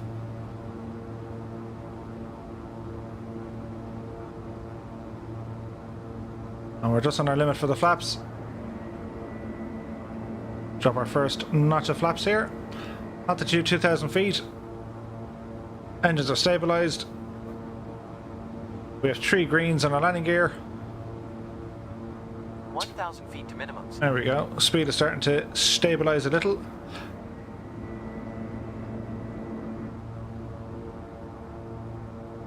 There's 150 knots.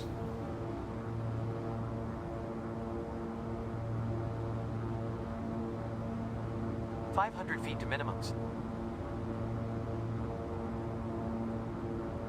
Okay, flaps are set, speed is set. Get ourselves aligned up here nicely on the runway as best we can. 200 feet to minimums. The KingAir is absolutely fantastic. 100 feet to minimums. There's full flaps. Minimums. Continue.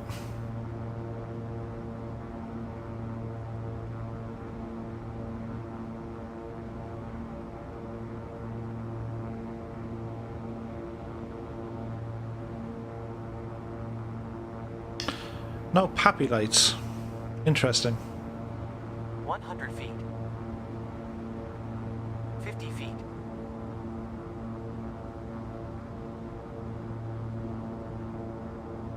Don't float it, Murph.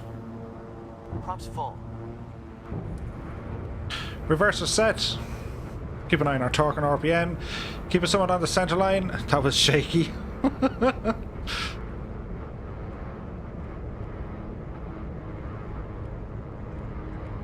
And reversers off. Bit of manual braking. 40 knots. And exit here to our left.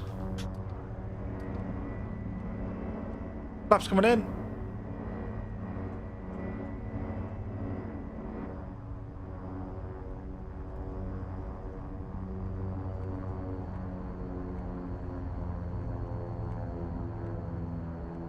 We'll spun off here at Whiskey.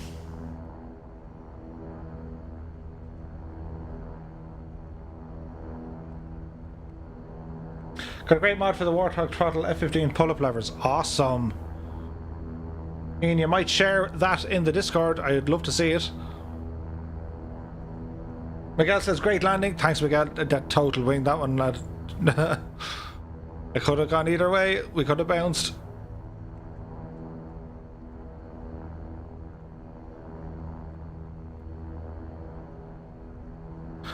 And welcome to Dice.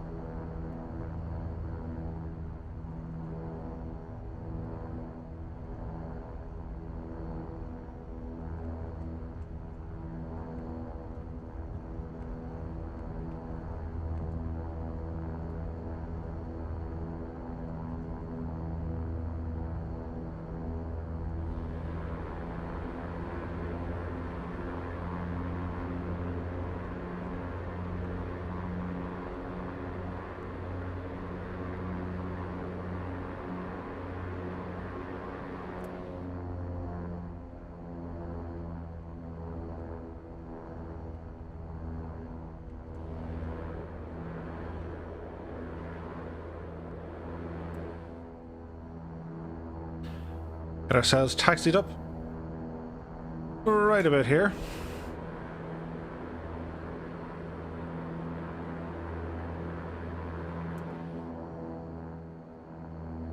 Go ahead, set our parking brakes, which they have held. Get our taxi lights off. Strobe lights can come off.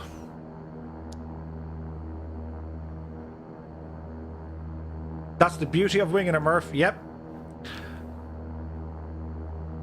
Would you be expecting anything less than utter pure winging it?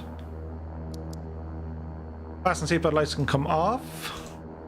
We'll have a quick look here now, because there is a little bit of a procedure on powering down this machine here. Let's see now. They're all off, they're all okay. Pressurization don't need to worry about. D. Pitch trim are all okay.